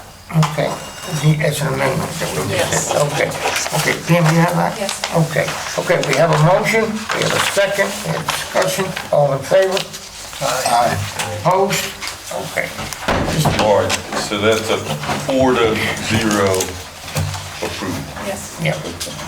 And we're gonna have to look to any clarification, maybe we'll have to work out later on Is that what happens? on those things. Because I just want to see where exactly you're talking about the location of this fence already, just to make. Maybe we can We sit know down what you want us and to meet do. and, We'd love to meet over and at go. the property and then, And we'll take care, I think we're okay okay. for everybody here.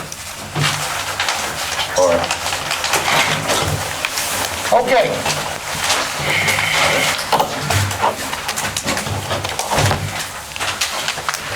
Okay, now we get the, I would do a special permit for 700 Universal Drive. Right off. Can I get a motion to approve? I'll make a motion to approve. I'll second. Okay. Any discussion on this? I think all of the, I mean, if we think we say got it. all appropriate comments, I think we Everyone's covered it. right, they're right. The one thing we were adding on top of it was just a pedestrian connection, and I've got that. That's all I got that, yep. Right. And I think Andy was good And, with, and the reworked driveway. Right. Yeah. They already showed us some sketches, Right. so yeah, I'd encourage you. Okay, we got a bond, and we got, that's really, this is the Think we're special good. permit we're working on, boys. yep. Okay? Special permit. I get a motion, We already I did. got, I Second. got that, I got a second. All in favor? Aye. Aye. Okay. Now, let's go to number 8.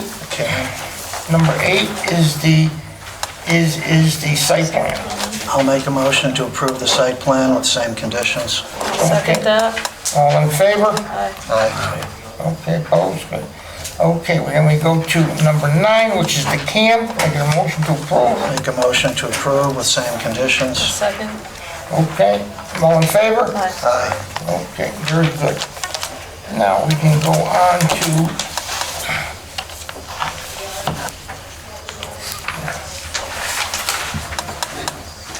We can go on to 576 Washington, number 3. 576. Let me just mark this down.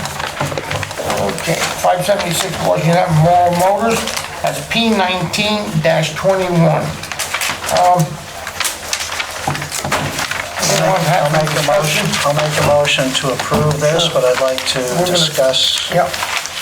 A motion, we have a motion to approve, can I get a second? Second. Okay, okay, let's talk about this I'm gonna application. just close the Go door. ahead. Close it. Ron? Where are we with all these trees? I mean, I'm confused because the simple trees first, the ones at the islands. I mean, just in the last year, we've approved 2 car dealerships and a bunch of other things that have the trees exactly as requested in the regulations. And the current applicant is asking for a different type of tree in the island, which I understand the rationale, but I'm confused because nobody else has asked for variance or expressed any problem. Not a variance, they can't have that. a change, But they, whatever here's the you wanna call thing, they're still intending to provide a 2-inch caliber tree. Just a okay? different species. That's correct, and the regulation does not say a deciduous tree, as Tom Daly pointed out. It says a tree. Matt Rinaldi said, okay, if it says a 2-inch tree, a 2-inch tree you'll get. We'll work it out. We'll find a species that works for Mr. Morrow, and we'll find a species that works for the regulation. Now, And what's that tree gonna look like? I mean, what shape is it? How tall is it gonna get? What are we talking about? I mean, I don't want something with a 2-inch caliber that only grows 2 feet tall. That's what I'm getting at, so. I don't know what you'd have with that.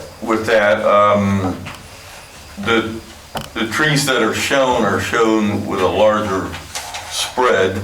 I think the use of the word dwarf in front of any particular tree would probably be something that we wouldn't settle on, but they do exist. They're showing legitimate sized trees that are, 5 to 6 feet, at planting. We just got to tighten up the caliper. Coniferous trees are generally shown with a height specification, not a caliper. All of these if I'm reading it right, there's some JSs and some JBs, is that correct? On the islands, or are they all JBs? Those are the juniper? There are some of both. If you look through there, they're all junipers. The JSs are shorter, and that's like a variation of a spreading juniper. But, again,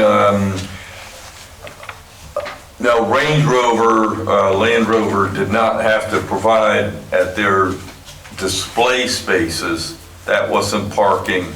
They didn't have to provide that. You're in the same range right here, but what I see, in terms of those islands that are at the ends of the rows, the counted rows that are back away from there's a tree shown in all of those, and that's consistent with what Land Rover did.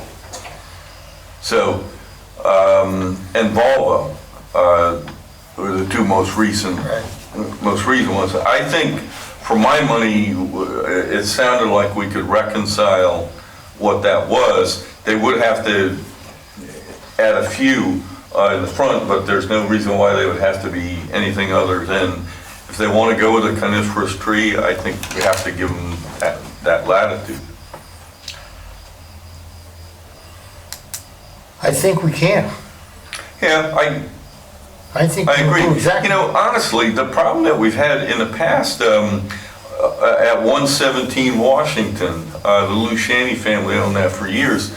They didn't want a coniferous tree, because they are leafed or needled all the way to the ground, and they felt that it hurt their sight line, and you have more accidents and fender benders in the lot. So they wanted a tree that was cut up. Right. Hey, okay, that's fine. Your reg says 2-inch caliber. If their preference is one rather than the other, I guess I'm okay with that. It seems like, unless I'm wrong, it seems like that's what most people have done. They've put in a tree that's 2-inch caliber, and the lowest branches are 8 or 10 feet up in the air, and...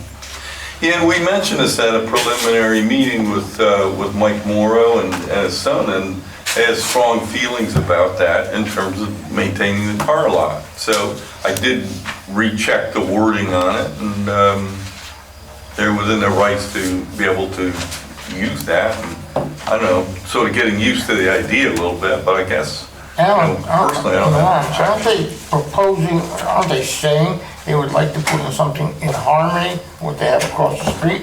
When Mike was up at the speaking to us, he said so high, 4 or 5 feet high, and everything, but he didn't talk about the caliper because he wasn't sure about it. He wants a second across the driveway, across the Oakwood driveway. Right. Same side of the street, but in keeping with the existing 2 dealerships that he has there. But, so, yeah, and to be honest with you, I didn't look at that in a whole lot of detail. I looked at this plan, not that plan. So, I think it would be relatively consistent, but I'm not sure. I'm looking at this independent of that and looking at what he had stated he was proposing. Ron, just make a motion. I think there's a way to make what he was proposing generally, I think there's a way to make it comply with the regulation, and we can meet the 2-inch caliper, in those islands. But bearing in mind that I would tend to not require in those front display spaces, that's a car display, not a car parking space. So those very front spaces, I would tend to not do that. You do have the other, they were talking about perennial beds. You've got a variety of landscaping, Black-Eyed Susan, daylilies up front. You see the HHs, the RHs up there. That's in that lawn area. What should be 15 feet that tapers and goes to a larger number between the display spaces and the curb. So there's flowers and planting that's in there. But that's really in that 15-foot required green belt, which again is larger than 15 feet. Well, I'd be willing to, in my motion, which might get defeated, I'd be willing to let them have the trees that they want on all the islands. But I'd like 4 regular trees along the front, essentially 1 in each planting bed along Washington Ave. Something that's going to grow and have branches. If people don't like that, then they can vote to deny it. And for the sidewalk, what I would also like to propose in my motion to approve is that, as a condition, that sometime in the next 9 years, that the sidewalk be extended not across both dealerships, but across the BMW, that the sidewalk be extended across the front of the BMW dealership. So the problem with that is, the application has been closed, okay? The only lever really into that, and just pardon me for offering sort of legal advice, if you will, but he can do anything if he agrees to it. We didn't have any discussion directly about going beyond the property line, so you're talking about an off-site improvement, which, again, would be somewhat, I don't even want to focus on unprecedented, but not sure that we can do that. I don't think you can make off-site improvements, Ron. If I go back, This thing over and over. if I go back to the trees, you can require what you want on the trees in the front.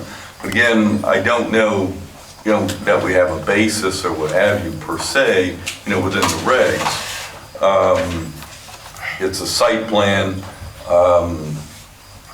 Not sure how that would fare. But Okay. So the conditions that I will attach to my motion to approve will just include 4 trees along Washington Avenue, 1 in each planting bed of, how can I best describe them? Deciduous trees with 2-inch caliber. Will that?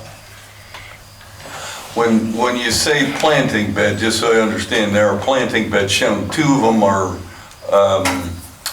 crescent shaped. Correct. 2 of them are kind of rectangular. It's approximately 400-foot frontage, about 1 tree every 100 feet. That's what I'm looking for. They can plant them wherever they want to, but I'm just suggesting approximately where the planting beds are.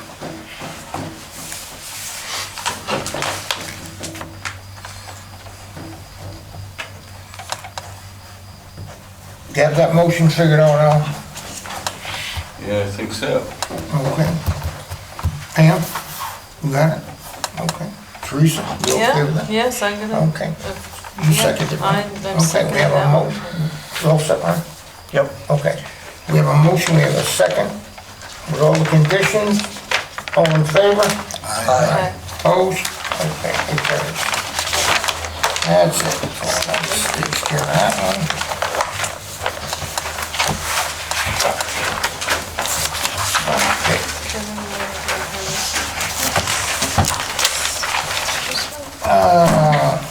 Okay, we're over to Panera Bread. Right. Okay, that's P19-19. Good night, all. Good night. Yeah. Okay, P19-19. I'll make a motion to approve with, One second. And I want to make sure we're taking the cam with this. Hold on The cam right after. one sec, I'm sorry. Just trying to clear up. I'll be right back with you.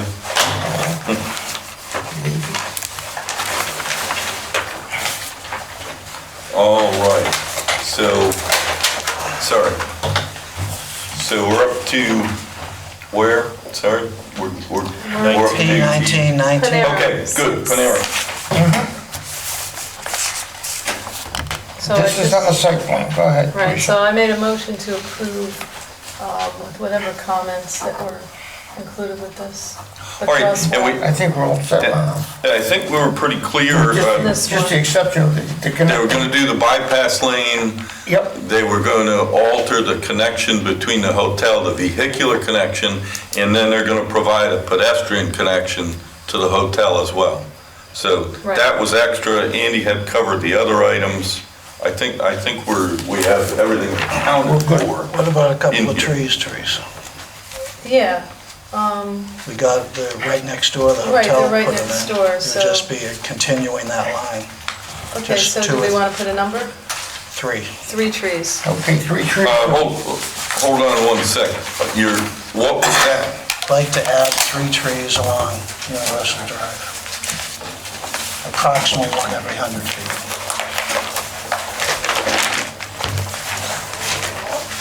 I thought they were adding some, no, I guess they weren't. That was the hotel.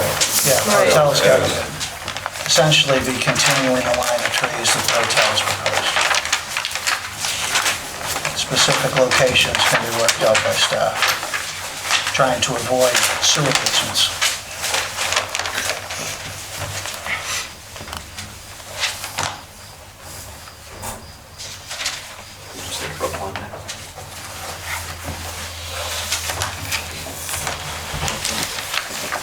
Are you on it now? I am with you. Hold on, I'm trying to get more with you.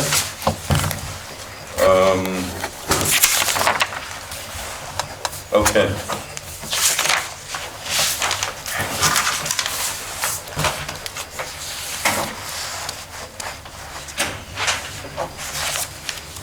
Okay.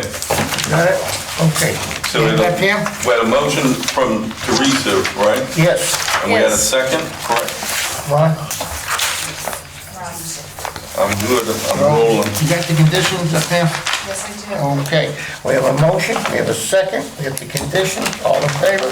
Aye. Opposed? Okay, and can I get a motion to approve the CAM? So moved. Second. All in favor? Aye. Okay, very good.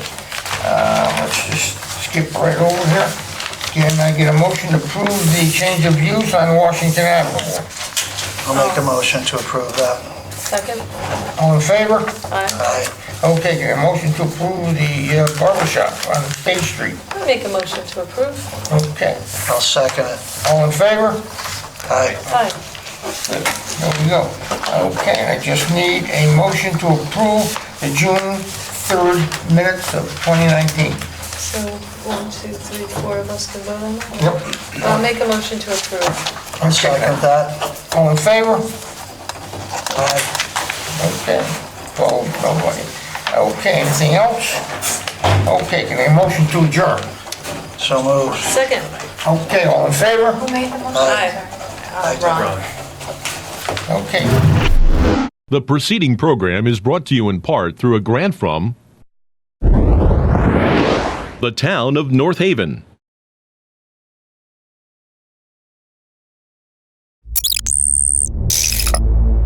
Watch town meetings or other videos on demand at nhtv.com.